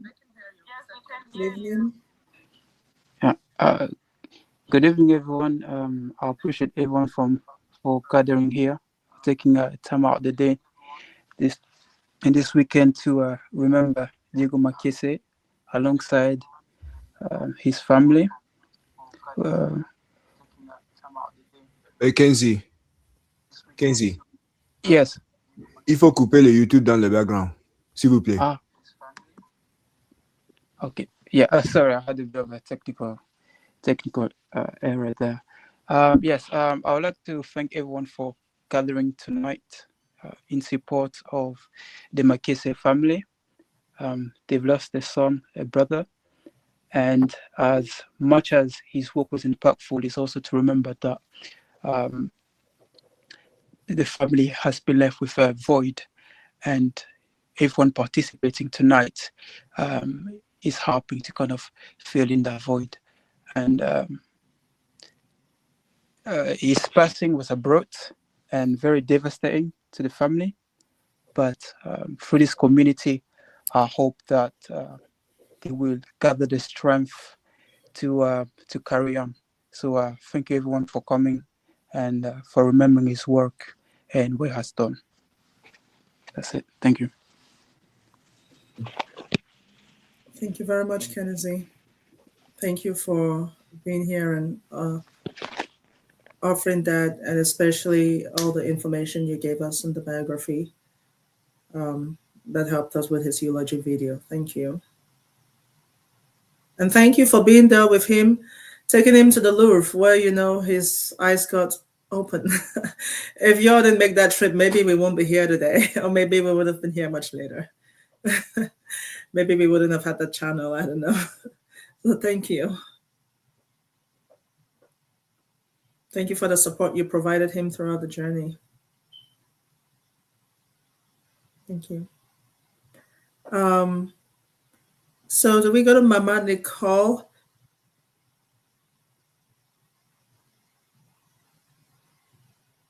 Is Mama Nicole available? I think she should go and come back because her mic isn't connected, so I can't add her to the stage. We cannot add Mama Nicole right now? Is that what you said? Yeah, once she comes back with her mic, I'll be able to add her to the stage. Okay. And then we can just proceed with the community tributes. I'll go first, and if Mama Nicole is ready after that, we can come back to her. If not, then James will go after me. Oh my God. Okay. So my name is Sache, and I'm an engineer. I live in San Diego. I want to start with the story of my grandfather. When I was little, like 25 years ago, my grandfather told me that we were from Egypt, and I didn't believe him. We had watched the movie The Mummy, and I was obsessed with the place. And my grandfather said, "This place I'm obsessed with, this is where we come from." I thought he was getting senile, because I had never seen any depiction of myself or people like me in Egypt. And I had many other encounters where people tried to tell me the ancient Egyptians were Black, and I couldn't conceive it. Fast forward many, many years later, almost a couple of decades, I stumbled into Mr. Imhotep's work. And I remember watching his content and feeling like something is shifting, It was like my grandfather's voice was coming back, but this time with receipts, with documentation, with scholarship. It was like my grandfather's voice was coming back, but with the visuals to prove that it was right. And I had the language finally. So Mr. Imhotep's work helped me to reconcile that ancestral memory with historical evidence. He basically helped me believe my grandfather. And And that ability to believe my grandfather came in really handy when I got tested by the world, tested by the society we live in that is not really designed for Black people to succeed. I got tested with, in the wake of George Floyd, where, there was all this attention on Black people. And some realizing that, there's discrimination in the world. I went through 163 job interviews. Yes, that's 163 job interviews. I was hyper qualified, hyper prepared, very experienced, and I made it to the final rounds of most of them, only to watch over 90% of them go to less qualified white people in the end. And these weren't just random jobs, these were jobs in diversity, equity, and inclusion, a field I had transitioned to for more than a decade since. These were jobs that were supposed to be about creating equity, and yet all of them were still going to less qualified white people. And there is something psychologically violent about that, that can make you question your own reality, your own worth, your competence. And the saddest part, the saddest part, it wasn't just happening to me. It wasn't unique to me, because if you look at the statistics, the evidence, it shows that 81.3% of these DEI leadership jobs actually go to white people. And only 3.1% go to Black people, even though Black people are the face of this job, even though this field is built on Black pain and Black trauma. And it gets you thinking, if the field itself that's supposed to be about equity cannot be equitable, what hope do we have? So you can imagine the hopelessness I was feeling, and how I started questioning myself, how I started shrinking, how I started wondering if I was imagining my own brilliance. Being Black in America can feel like constant negotiating your own invisibility. But in these seasons, I would watch Mr. Imhotep's videos, and I would remember that my wealth did not begin with a hiring committee, and my dignity did not begin with corporate validation, that my ancestors did not wait for permission to build civilizations.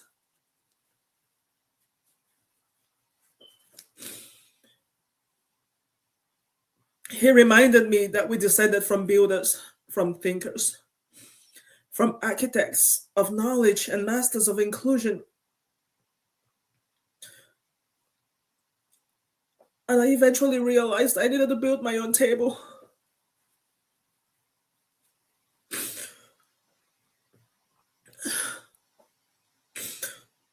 Because when you know your lineage, when you know you're not inferior, but you're a genius, it becomes harder for institutions to gaslight you.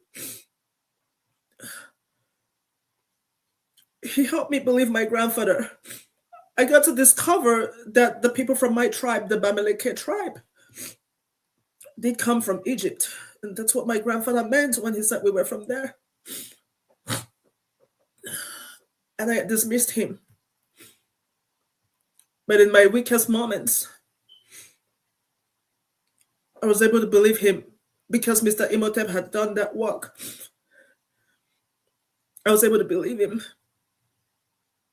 And that gave me the resilience I needed.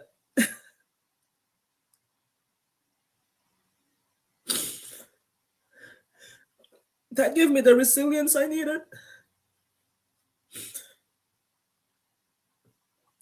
to be able to survive, continuing in a system that's not set up for us to succeed.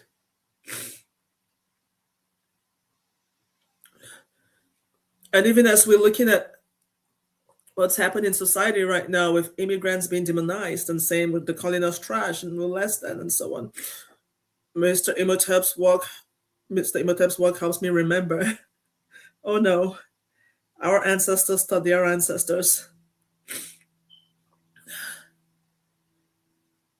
what they call today civilization.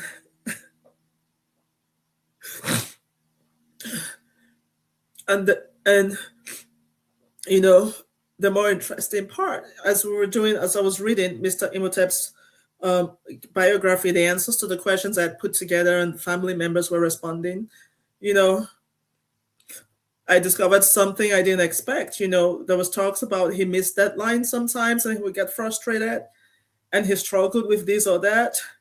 You know, sometimes he would feel depressed. There were so many challenges involved. You know, there were moments of emotional intensity and moments of vulnerability. And interestingly, I was like, that makes him even greater because I'm like, he's just human. And he went through all these hoops to get this message to us. And this knowledge that he gave us completely changed the way I do DEI work now. I go at it from the roots. I focus a lot on this ancient history. And I've had some people tell me, if I knew what you're telling me now, I would have been a physicist instead of a taxi driver. I've had so many messages like that. How many of our children, how many of our parents, how many of us have missed our callings because of this this history that Mr. Imhotep has been trying to correct? And I'm so grateful that he inspired so many other creators, you know, to get into this space. Because we really need to prioritize this history, this knowledge.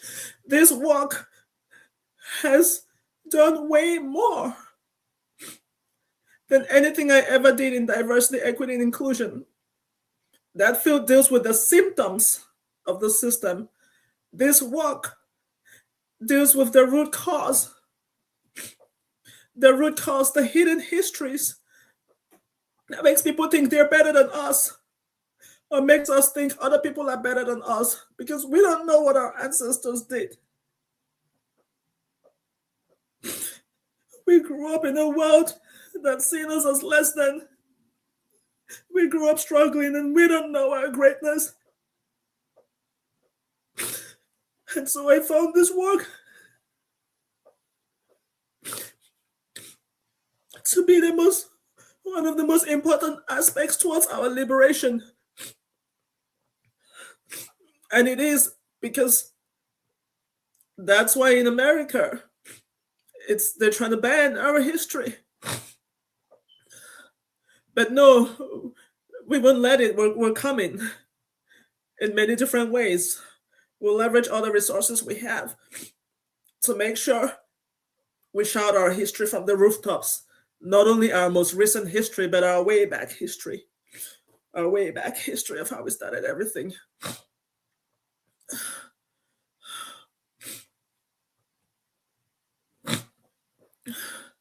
So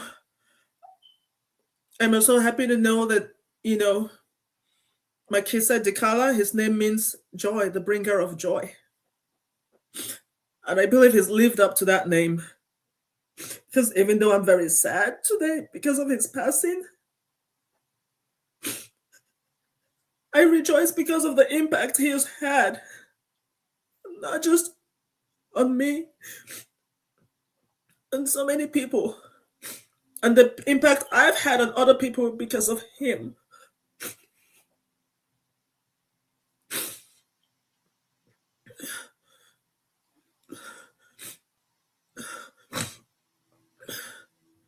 And today I hope that impact continues. He's made us anchored in our identity and to be more proud of our ancestors and unwilling to shrink. And let that joy that he brings continue.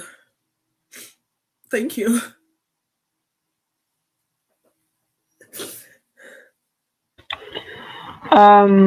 Donc, Sache raconte un peu comment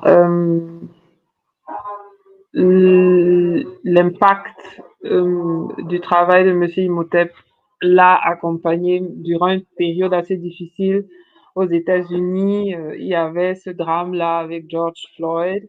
Et pendant cette période, elle a vraiment cherché à travailler, à trouver du travail. Elle était très qualifiée, mais elle voyait toujours cette place, quand bien même elle arrivait au dernier tour, cette place donnée à des personnes de couleur blanche moins qualifiées qu'elle, et que, bon, à un moment, elle s'est mise à douter de ses propres capacités, mais que durant cette période, les vidéos de Monsieur Imhotep, de Diego l'ont accompagnée, lui ont montré d'où elle venait et lui ont fait comprendre que qu'elle est beaucoup plus que ce qu'on lui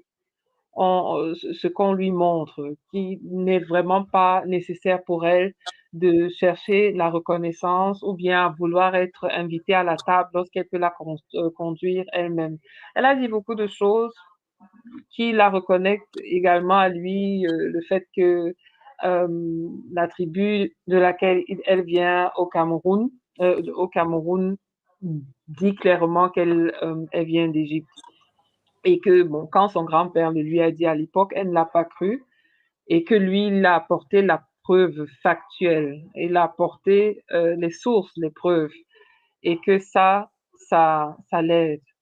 Bon, euh, c'est une période difficile, maintenant aux États-Unis particulièrement, mais le travail que Mr. Imhotep faisait est un travail qui va à la source du problème qu'ils vivent là-bas, que les communautés afro-américaines, les communautés d'immigrants africains vivent là-bas, parce qu'il s'agit de rétablir les faits historiques tels qu'ils étaient et pas faire de la propagande raciste euh, qui va empêcher les gens de vraiment savoir d'où ils viennent pour qu'on continue de les exploiter. Donc, malgré le fait qu'elle est triste, elle est reconnaissante pour le travail qu'il a fait et que malgré ses douleurs, il y a de la joie parce que, bon, il porte bien son nom puisque son nom veut dire celui qui apporte la joie.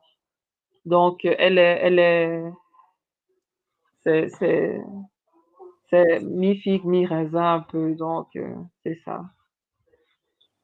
C'est en gros ce qu'elle a dit.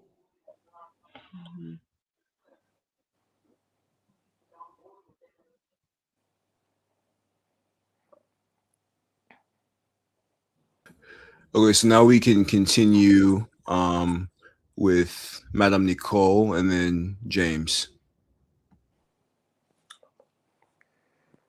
Bonjour ou bonsoir tout le monde. Voilà, je suis la maman de Diego, de David, comme on l'appelait à la maison. Je voudrais, par cette occasion, remercier la communauté pour l'hommage que vous rendez à mon fils. Oui, nos cœurs saignent et continueront à saigner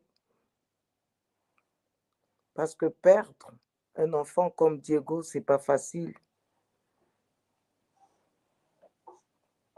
Nous ne le verrons pas, certes, mais ses œuvres continueront à parler de lui. Je me rappelle toujours de ceux qui me disaient que nous, les Africains, nous ne sommes pas des esclaves. Ils me disaient tout le temps, maman, nous ne sommes pas des esclaves, nous sommes des rois. De son vivant, il disait encore que l'histoire, c'est comme la lumière.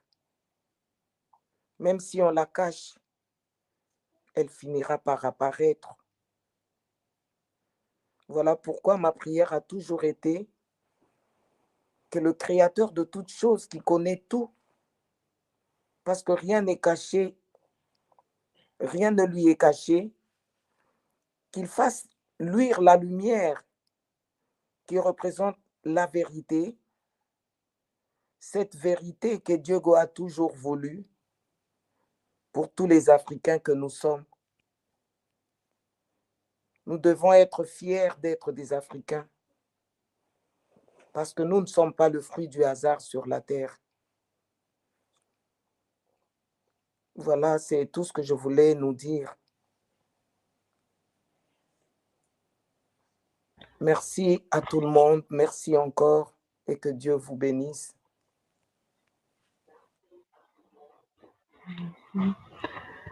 So that was Mrs. Maki said, the mother from Mr. Imhotep. She too is thanking the community for the work that they are doing in commemorating him. She's saying that the wound of losing their child, especially a child like Mr. Imhotep, will never stop bleeding, but that his work will continue to talk for him. They are not going to see him again, but his legacy, the work that he did, will continue to bear fruits. She remembers conversations that she had with him where he was telling her that African people of African descent aren't slaves. They aren't slaves, they are kings. And he used to tell her that history is like light. One may try to hide it, but it at some point it shines through. And that she's happy that he's giving back the pride to all of us to be African, to be Black, proud proud of our heritage. And she's blessing us. She's thanking us again, and she hopes that the Almighty will continue to guide everybody. Yeah.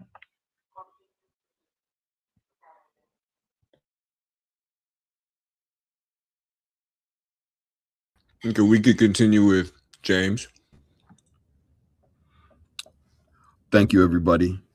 I want to apologize to Monsieur Makise because I know I promised I would work on my French. My French is still terrible.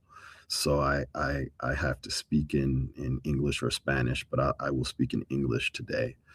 I was born in the Caribbean to a politically active Pan-African American family that valued learning and scholarship. It was the most important thing that my parents instilled in me and my brother. And as a child, we moved back to the United States, and I found myself fascinated with ancient civilizations and Kemet. And I just decided at some point as a small child that I was going to be an architect like Imhotep. And during my studies, I was very inspired at that time by the giant master scholars from the late 80s and 90s, like Dr. Ivan Van Sertima, Cheikh Anta Diop, Asa Hilliard, John Henrik Clark, that whole generation. I looked up to them. I followed their grainy black and white videotapes and other students in African studies and in architectural studies. We passed those videotapes around and we watched them together, and we formed Black environmental design students associations and groups, and we were very, very, very active and involved in wanting to understand our history, you know, this great inspirational history that we have as Black people, as part of the diaspora. And in the 2000s, you know, family life and my career as a professional architect focused on Afrofuturism and Black cultural expression. You know, that work took me away from my studies, my ancient civilization studies. Discovering Mr. Imhotep's channel during COVID, you know, I had the time to really dive into, you know, all the videos and the research, and it really rekindled that fire again. And you know, I began sort of digging back into the world of investigation and inquiry. The new information that he presented in a polished, shareable digital format was just dope. It confirmed and centered what always was pushed to the side when I was growing up and doing studies, that light of Kemet and of Africa, it shines bright, and it was there at the very beginning. And so his work helps just push that forward to a new generation of scholars and of folks. And it's super inspirational to be a part of this new Pan-African community with everybody, with, you know, Kamji and King and you know, just, it's just super inspirational. So I'm very thankful for the work of Diego, and that work inspired so many of us, and it brought us all together. And that work and that legacy will continue. We will continue it. Palante, siempre palante. We will move that work forward. And so I just want to say thank you to the family. I want to say thank you to the whole content creator community. And let's keep moving the work forward.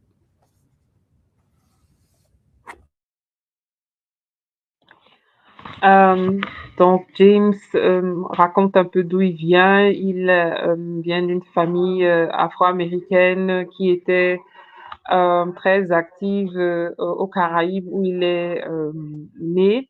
Et lorsqu'il était un peu plus jeune, il est retourné aux États-Unis, mais que le travail académique a toujours été vraiment très important, un centre, un point essentiel de l'éducation qu'ils ont reçu. Et ils ont toujours, ses parents ont toujours essayé de nourrir ça. Avec le temps, ça s'est amplifié. Il a commencé à rechercher les sources, enfin, rechercher des historiens qui parlent de l'origine des Africains de manière générale. Et il est tombé sur des gens comme Cheikh Anta Diop, qu'on a déjà nommé plusieurs fois, ou bien professeur Van Sertima, ou bien d'autres personnes. Et il s'est rendu compte que ces informations sont cachées. Donc, il fallait vraiment faire des efforts immenses pour arriver à ces informations, et que la beauté du travail de Diego, Monsieur Imhotep, c'était de pouvoir, de manière digeste, mais claire, mettre en avant ce qui avait été dit des décades avant et qui avait été caché. Donc, il lui est vraiment reconnaissant pour ça, parce qu'il inspire une nouvelle génération de scientifiques, d'historiens qui vont mettre en exergue l'histoire des Africains, qu'il est très content de faire partie de cette nouvelle famille panafricaine, et que, bon, avec tous nos frères ici présents qui ont des chaînes qui se vouent à ce travail, la route va continuer. Donc, c'est en somme ce qu'il a dit.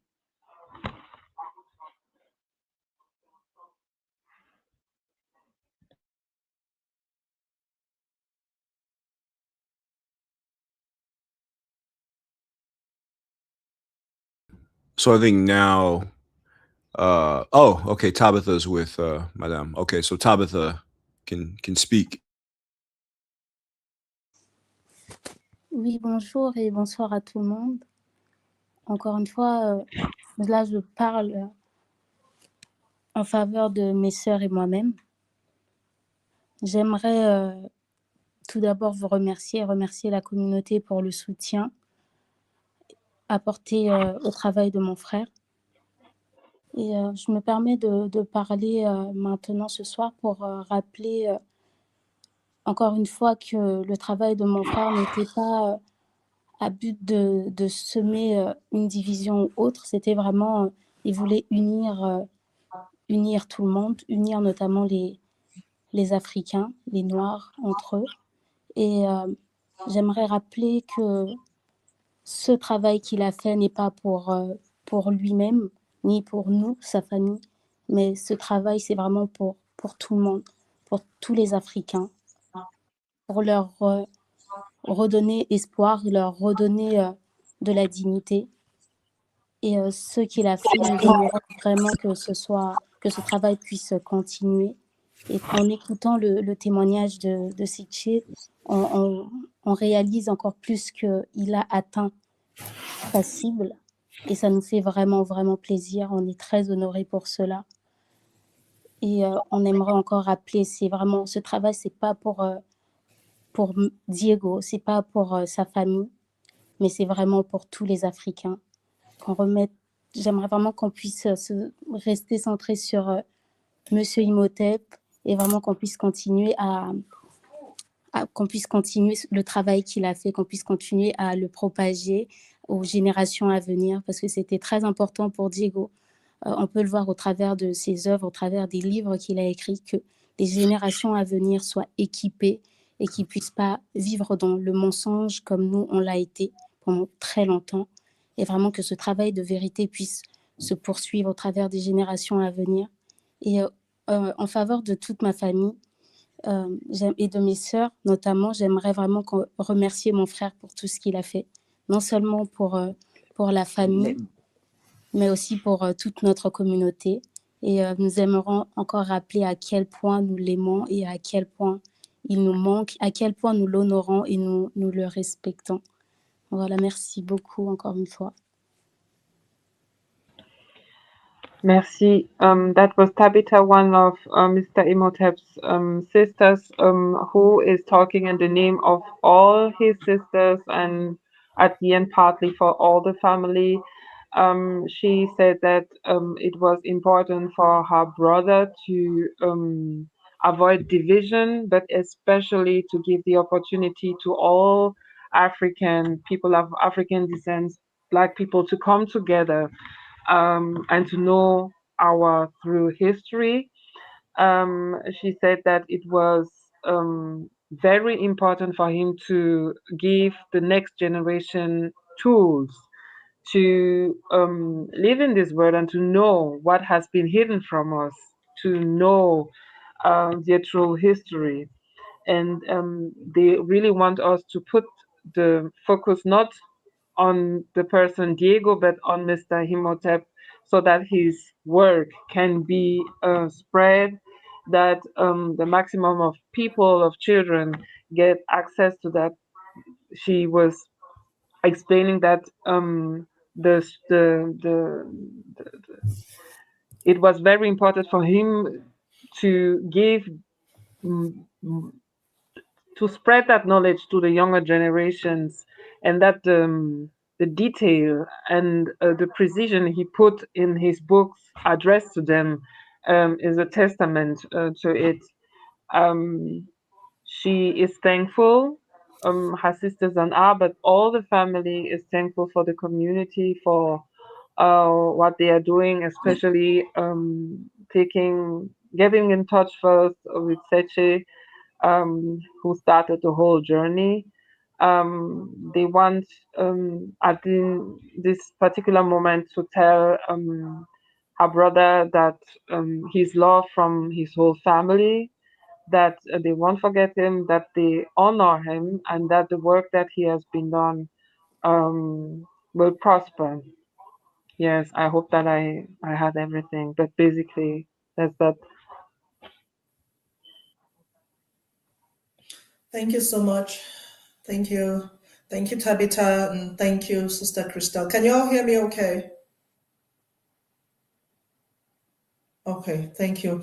Thank you, Mama Makise and Kedizi, and every family member and the content creators and everyone who's given a tribute, helping us know a little more about Mr. Imhotep and how it's impacted us and how we can continue to work. Now I'm going to do a couple songs, musical interlude, just to commemorate. These songs are from my album about grief, healing, and hope, because I lost my mom a couple years ago. So I made an album It's not yet published, but I decided to go ahead and customize a couple of the songs specifically for Mr. Imhotep here. So that's what I'm about to do in honor of Mr. Imhotep. The first one is called His Spirit Lives, because I was in so much shock about his death. I didn't want to believe it. But understanding that his spirit lives, helps me to face the reality and, and be able to say goodbye. I didn't know him personally, but I felt like he had a huge impact on me. So this song, His Spirit Lives, is very important to my ability to accept reality and say goodbye. So I'm gonna go ahead and sing His Spirit Lives. First, let me know if you can hear. Can you hear? Okay. Yes, okay, see you.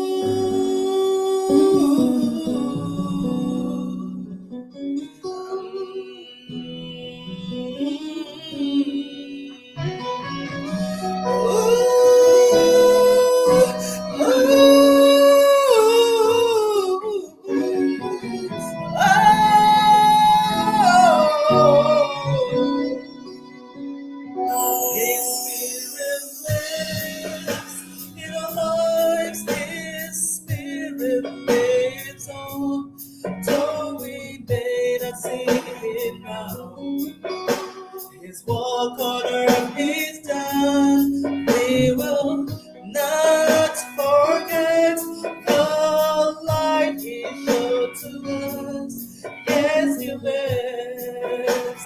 He lives in our lives. Yes, he lives. He lives in our lives. Even though I never got to meet him, yet he touched my life in a special way. And I know that to all of you gathered here now, his light must have shone so bright too. Don't we despair, for our hero gone too soon. Oh, we take heart because we know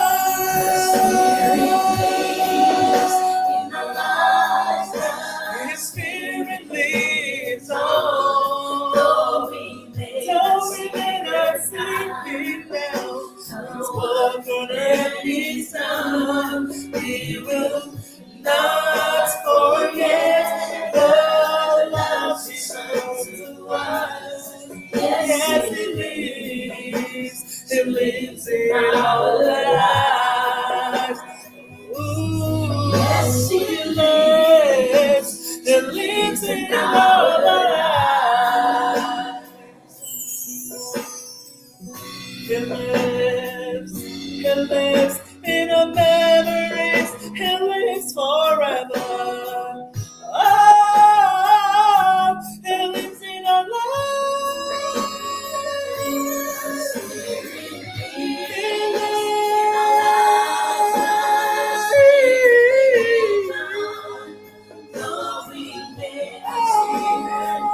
we never see Him. Yet His work is done. We will never forget the love that He showed. Yes, He lives. Yes, He lives. Yes, He lives. He lives in our lives. Yeah, God, like you say, you live. Yes, you live. You live in us. You live. Yes, you live.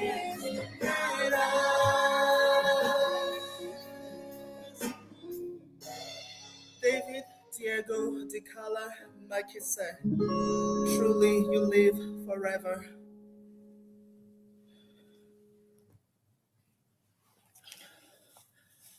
Let's just take 30 seconds and reflect on how His Spirit lives in our lives. So let's just take a few seconds and reflect on how His Spirit lives in our lives and what we're doing to keep His Spirit and His mission alive.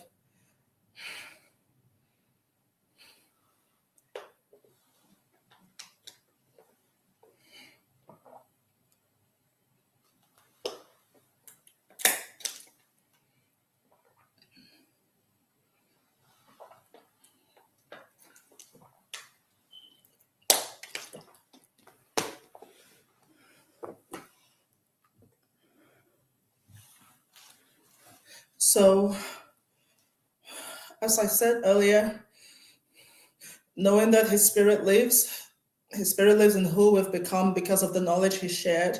His Spirit lives in how we carry ourselves, how we refuse to shrink in a world that tries to gaslight us that we are less than. Knowing that His Spirit lives make it easier to say goodbye. And I finally made peace with saying goodbye. And so this next song I'm gonna do is called I Bid You Good Night. It's a popular song, some of you might know it, but this is a customized version specifically for Diego. And if you know the chorus, go ahead and sing with me, sing along with me. And I want you to reflect on his impact and also think about any loved ones you might have lost. And, think that they're together and think about wishing them a good night in this next song. I bid you good night.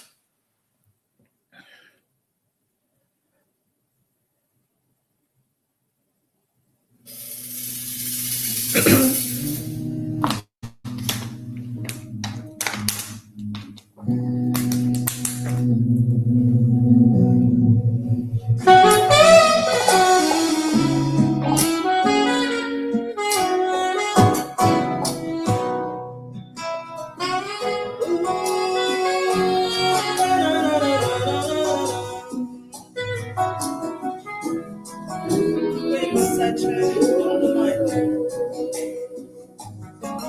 lay down, my dear brother, lay down and take your rest. I wanna lay your hand upon your maker's breast.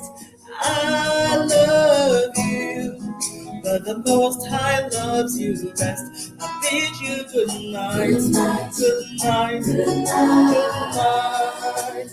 Oh, I bid you good night, good night, good night. Lay down, our dear brother, lay down and take your rest.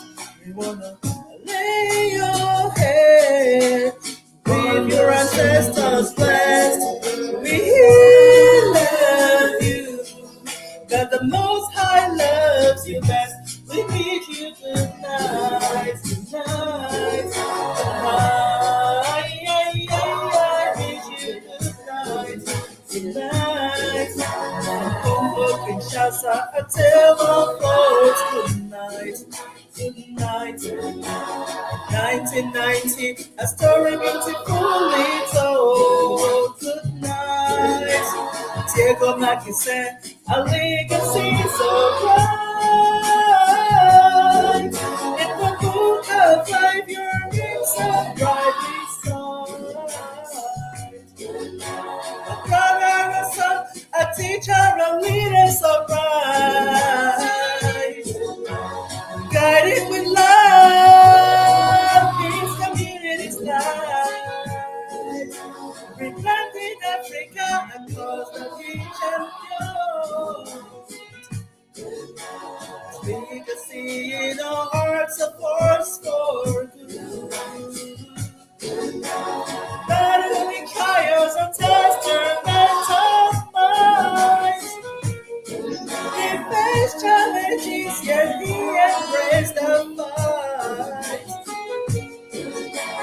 Courage, conviction, and love in every line. An African fire in his heart.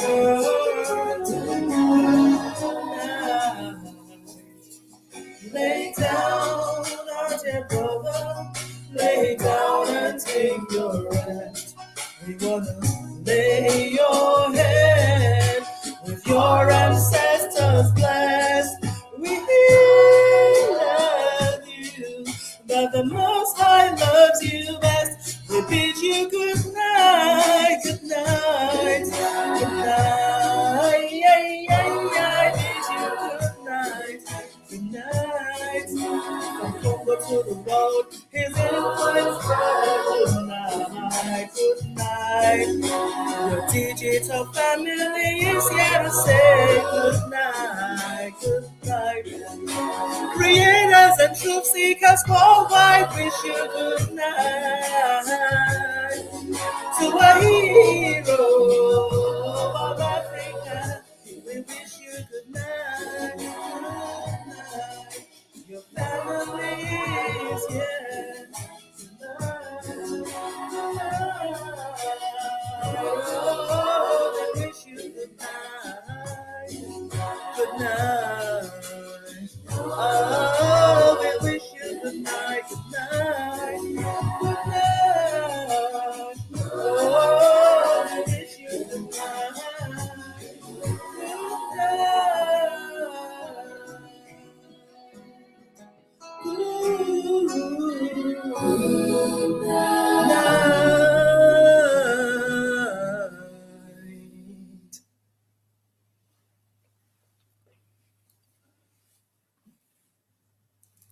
Thank you.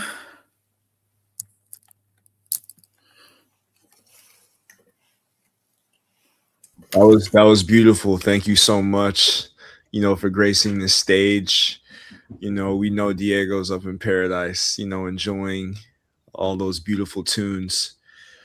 So at this point, in the memorial, what we want to do, I think we've had all of the individuals who want to speak or who are available to speak. I know King.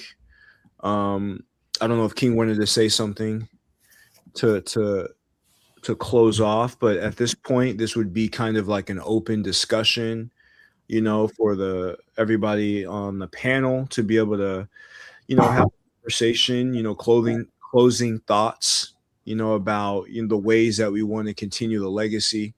I'm already thinking of certain things in terms of like enshrining him, both culturally, scholastically, and I'm gonna continue to use Makise, the Makise legacy, as opposed to his online moniker, in just terms of the way that we approach this data, from reconstructions in King's case, just to the analysis of classical and contemporary Africa in my case. And at the same token, helping the fund to be able to retain all the assets, the digital assets. That's going to be an ongoing process of us working together to make sure that happens, right? But I just want to say that this isn't over. This is going to be a continued process, and we're going to continue our work with the Makise family, just to never forget, Diego's legacy. So that's what I have, as far as this part is concerned. And I think that, we have a little bit, in the closing segment, we have a little bit in the docket. But I'm gonna go ahead and give the floor to both Christelle and Sache, and then anybody else who wants to speak before we, are able to have this open panel and then close this off.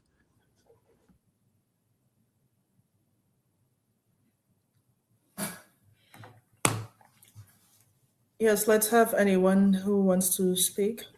Go ahead. I've been doing a lot of talking. I've been doing a lot of talking too. And I think that it goes in the continuity of what we have been saying the whole time. I've been very emotional while translating everything and listening to the various his stories. of Diego as a human being, to see that he was struggling sometimes, that it was a lot for him to carry alone, especially, makes it important for me to find a way to connect all those who do this work. Um, I mean, listening to the King's monologue, or Kamji or Trill Black talking about the retaliations, the fights. It's really important that we keep those who did this work connected, and that they know that we have their back, because the work that they are doing is not just important, it is essential. Um, Diego paved the way, Mr. Imhotep paved the way, but I think that he wouldn't be happy if we didn't continue. As the mother of a black child, and my best friend being from the Caribbean, I have the opportunity to see our history in a different light.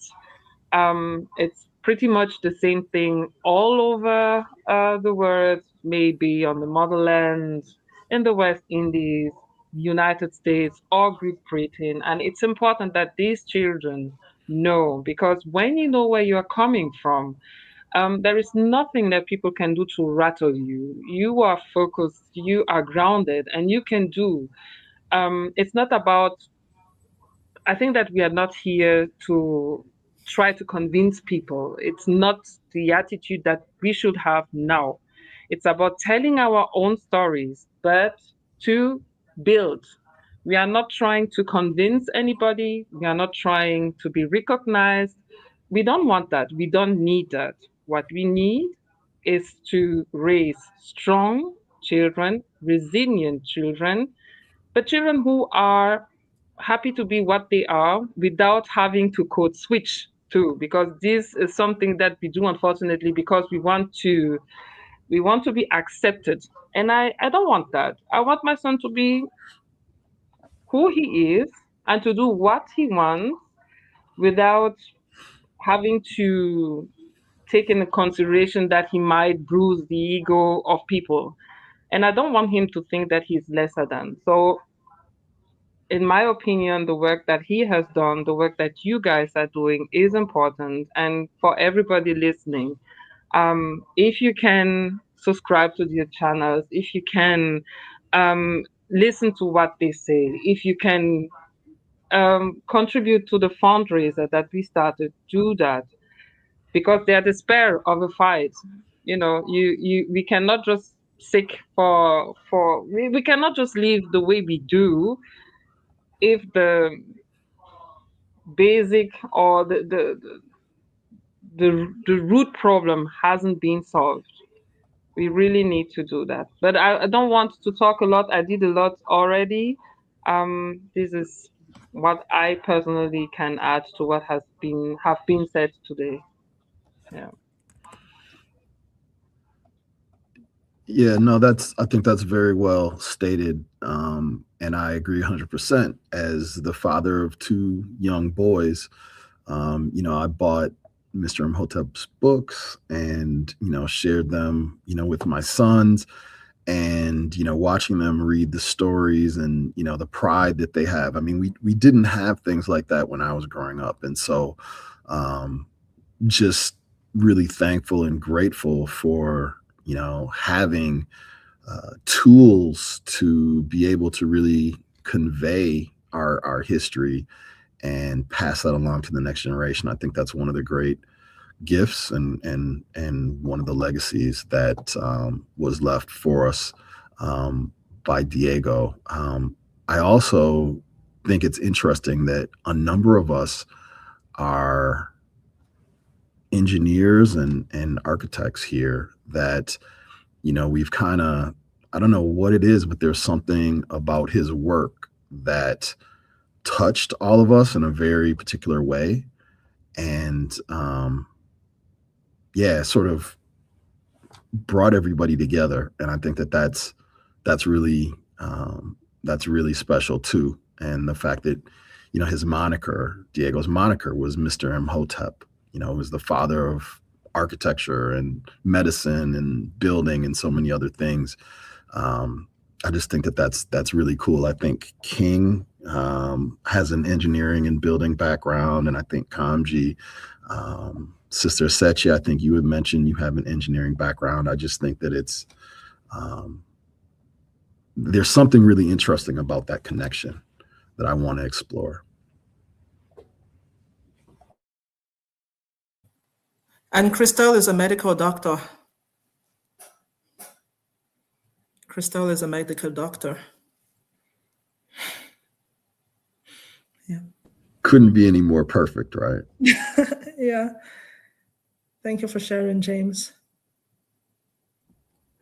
Yeah, that was beautiful. I mean, it speaks to our responsibility, to change the narrative, because with so many professionals in this space, it is our responsibility for the future to make sure that, none of our children, as Malcolm X stated, would be educated by the enemy.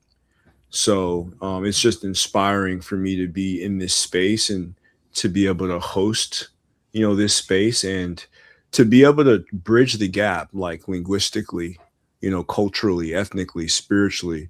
Because as Diego said, he was about unity. He was about unification, and we just have to continue that here in everything that we do. Thank you, Kamji. The only king in the house. Hi. I just had a question for Kamji. The excellent documentary you did about the life of Mr. Imhotep, is that live already? Is that going live on the channel? I'm gonna post it after this live. I'm gonna post it. It'll be available for everybody after the live. Yeah, I think that's good. It's really good. It would be nice for everybody to see that. I don't have much else to add. That's why I've been quiet. I don't have much more to add. I'm very much big shoes to fill. That's it. I'm not going to say too much. I won't stop mentioning him. So, his legacy is safe. Every time I'm doing a reconstruction, I'll probably find an excuse to give credit to his legacy.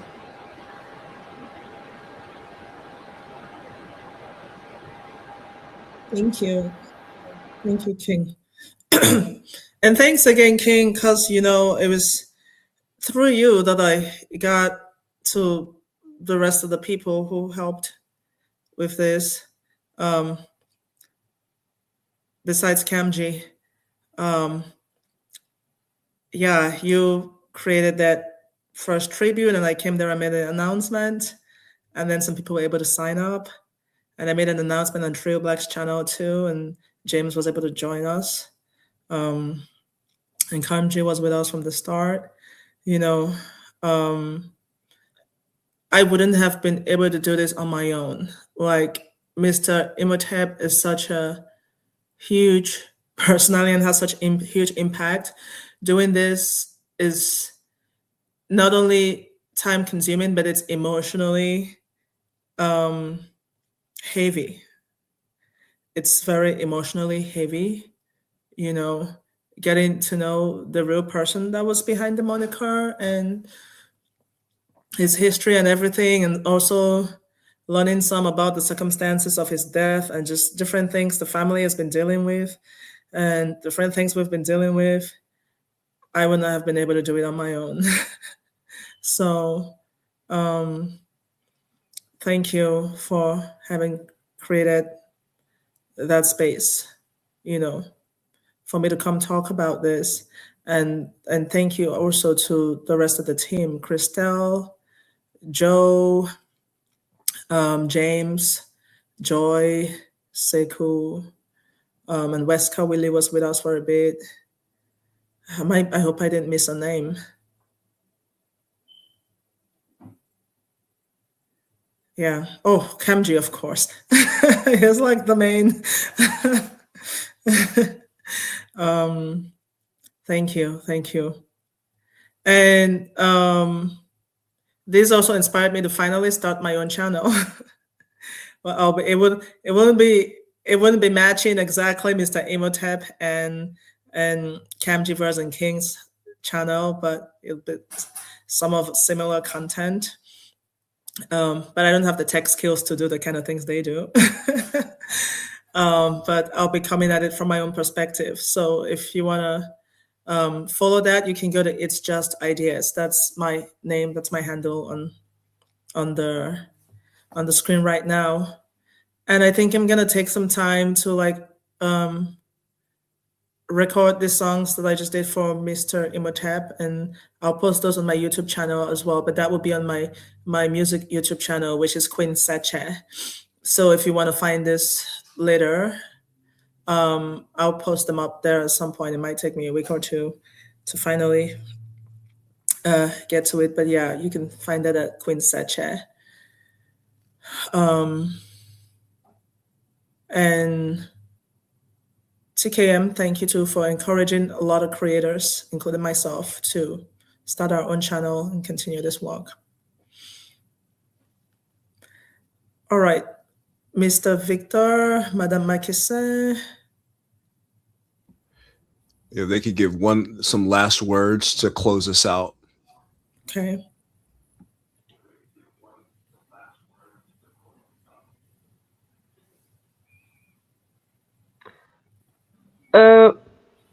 On est là. Papa Victor, maman Nicole, vous voulez dire quelque chose? Bon, s'il y a quelque chose à dire, c'est que, comme il y a un proverbe africain qui dit, l'enfant, quand aussi longtemps qu'il est dans le ventre de sa mère, il appartient à sa mère. Mais dès qu'il est en dehors de sa mère, il appartient à tout le monde. Nous, on ne se connaissait pas. Non. Diego est devenu votre enfant, s'il faut le dire. Et je comprends maintenant que pourquoi il se battait pour sa communauté. Il disait, papa, je dois publier, aujourd'hui la communauté attend. La communauté attend, je dois écrire, les gens attendent. Et je comprends. La place qu'il a occupée, qu'il occupe dans vos cœurs et dans nos cœurs. On a versé des larmes tout au long du moment qu'on a passé ensemble. Deux fois des larmes de tristesse, deux fois des larmes de joie. Nous vous disons merci. Du fond de nos cœurs, nous vous disons merci. God bless you. Que le Seigneur se souvienne de vous. Merci. Nicole? Maman Nicole? Okay.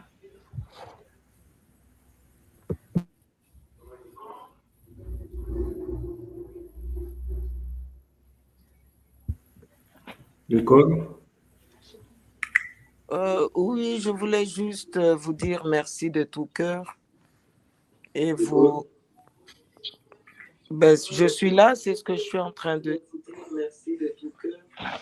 Voilà, et que Diego restera jamais gravé aussi dans nos cœurs. Et ses œuvres parleront pas seulement de lui, mais de toute la communauté africaine. Soyez tous bénis et que la lumière luise.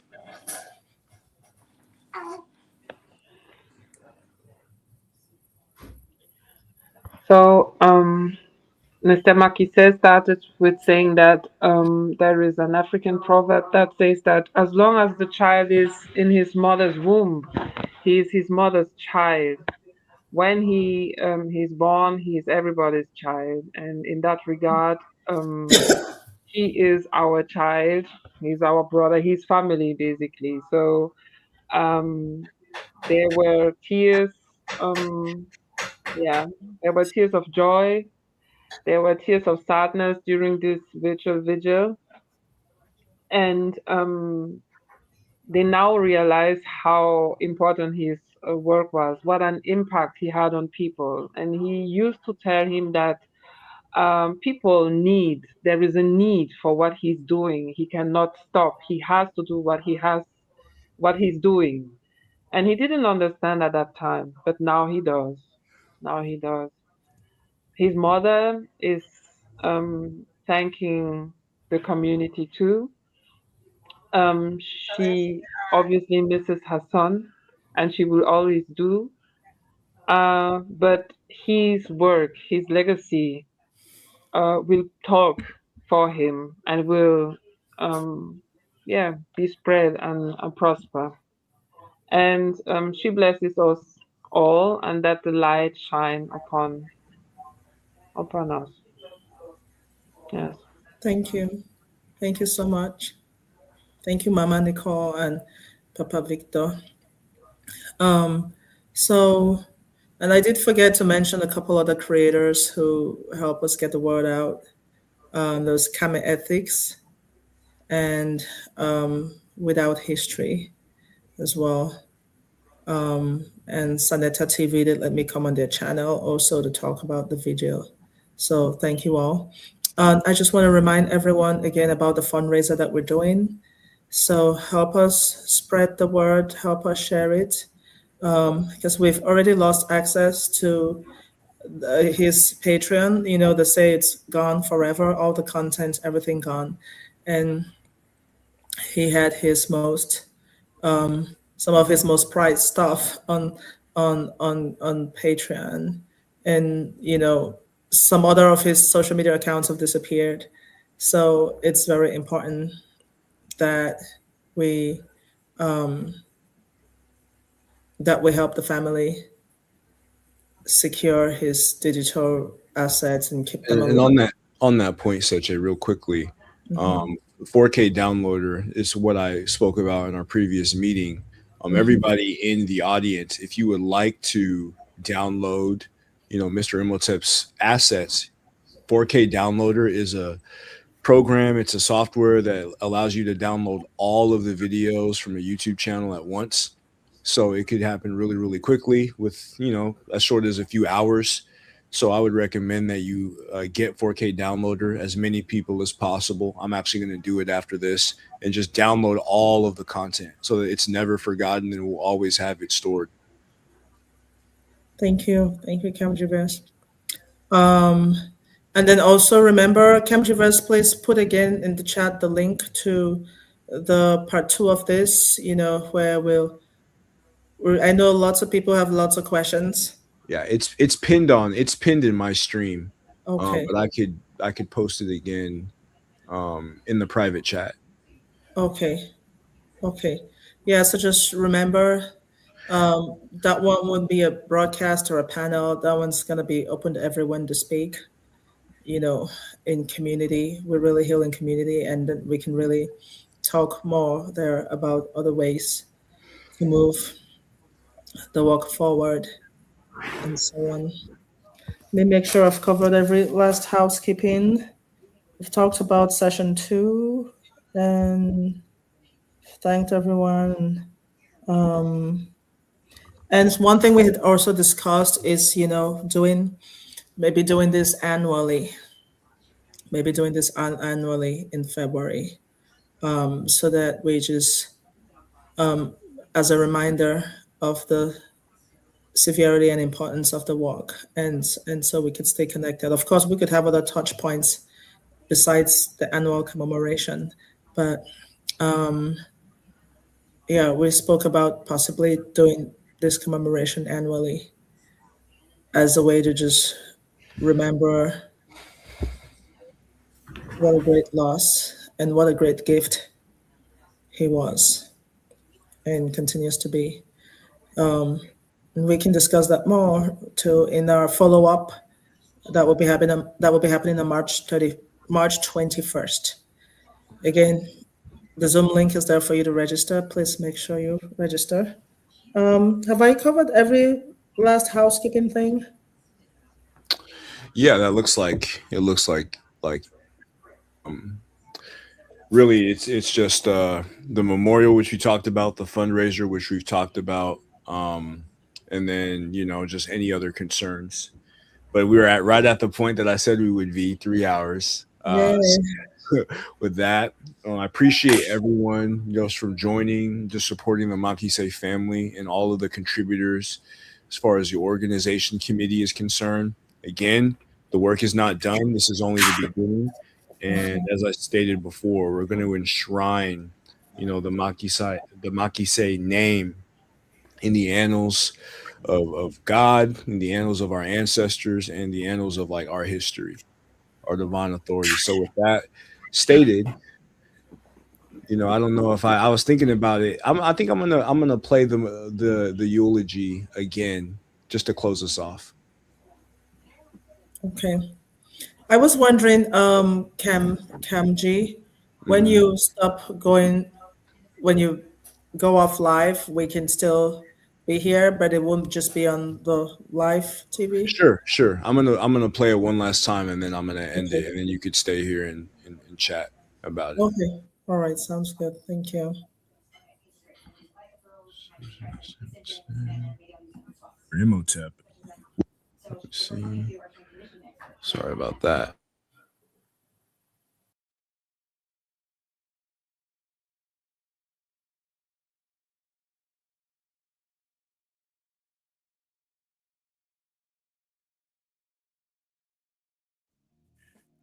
Diego de Cala Macase, known to the world as the educator and visionary Mr. Imhotep, was a man whose life was a testament to intellectual fervor, unwavering perseverance, and a profound love for Africa.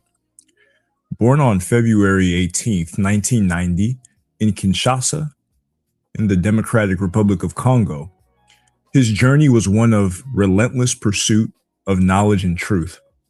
From his earliest days, Diego was a child aglow with an intellectual fire. Described as studious, curious, and fiercely determined, he set an example for his peers. His competitive spirit was not about defeating others, but about outdoing himself. A telling childhood anecdote recounts his friendly academic rivalry with his cousin. They would constantly fight for the title of first in class.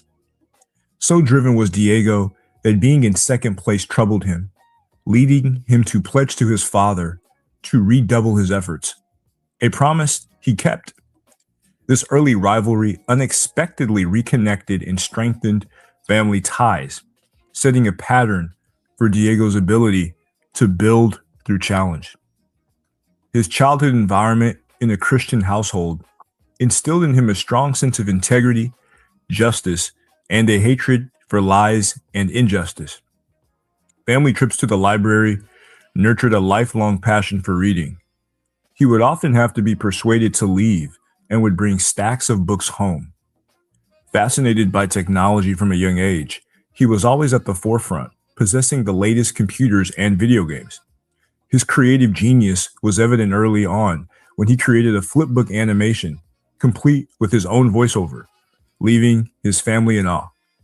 Imagine being able to build an app with your name on it, just by thinking about it. Meet Base 44. At the age of 13, Diego moved from Congo to France, a difficult transition that meant leaving his friends and family world behind. He excelled academically, but his path was not without significant obstacles. In Parisian schools and later at university, he faced racism, injustice, and envy from his peers and professors, threatened by his academic prowess and strong character. He once received unfairly low marks despite nights of revision, pushing him to the brink of quitting. He told himself that he would try this one last time, and if he failed, he would abandon his studies. His final attempt earned him the top mark in his year's final exam. This triumph solidified his resilience, and he began to call himself Terminator, a persona reflecting his unstoppable nature. He initially pursued higher education in economics, international money, banking, and finance, coming within 1 year of completing his master's degree. However, a profound personal awakening would soon redirect his life's mission. The pivotal turning point in Diego's life occurred on July 14, 2013, during a visit to the Louvre Museum in Paris with his cousin. Confronted with the artifacts of ancient Kemet, his initial skepticism about their African origins melted away. Seeing the clear African features in the statues of Asar and the other pharaohs, he was revolted and indignant at the historical fabrication that had degraded African people. He erupted with passion, instructing his cousin to film the evidence, exclaiming, "We have to show this to people. I didn't know that."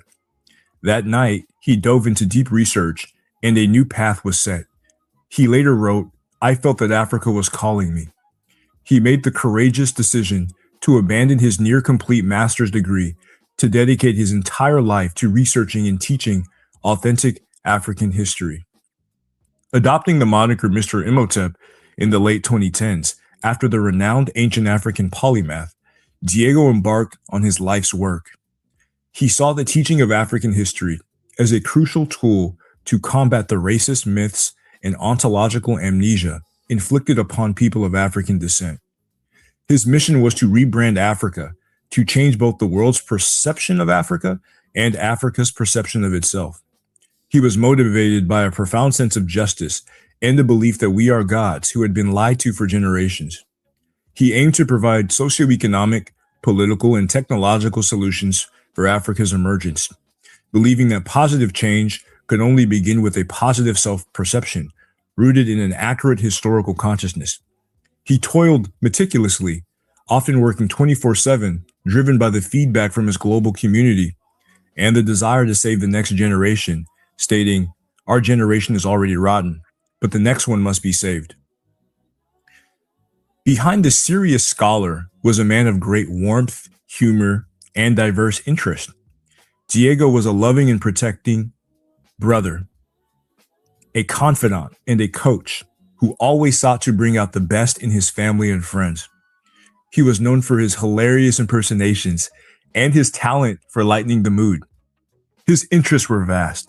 He was a skilled guitarist and singer, a photography enthusiast, and a fan of football, combat sports, and fitness. He loved deep, complex films by directors like Quentin Tarantino and Miyazaki, and his musical taste was eclectic, ranging from Muse and Kanye West to Amy Winehouse and Michael Jackson. He was deeply interested in neuroscience, psychology, nutrition, and alternative worldviews, always seeking to understand the human mind and condition. Feeling constrained and stifled by the racism he experienced in France, Diego sought freedom and new perspectives in Asia. He traveled to Vietnam, where he continued his work with his characteristic dedication. Tragically, his journey was cut short, and he passed away in 2024 at the age of 34. Diego Makasi's legacy is immense. Through his videos, social media posts, and his series of children's books, Musicons Africains, he touched millions of lives. He hoped to be remembered for restoring truth and for his unwavering work to rebrand Africa. His family wishes the world to see him as a hero of Africa, a man of integrity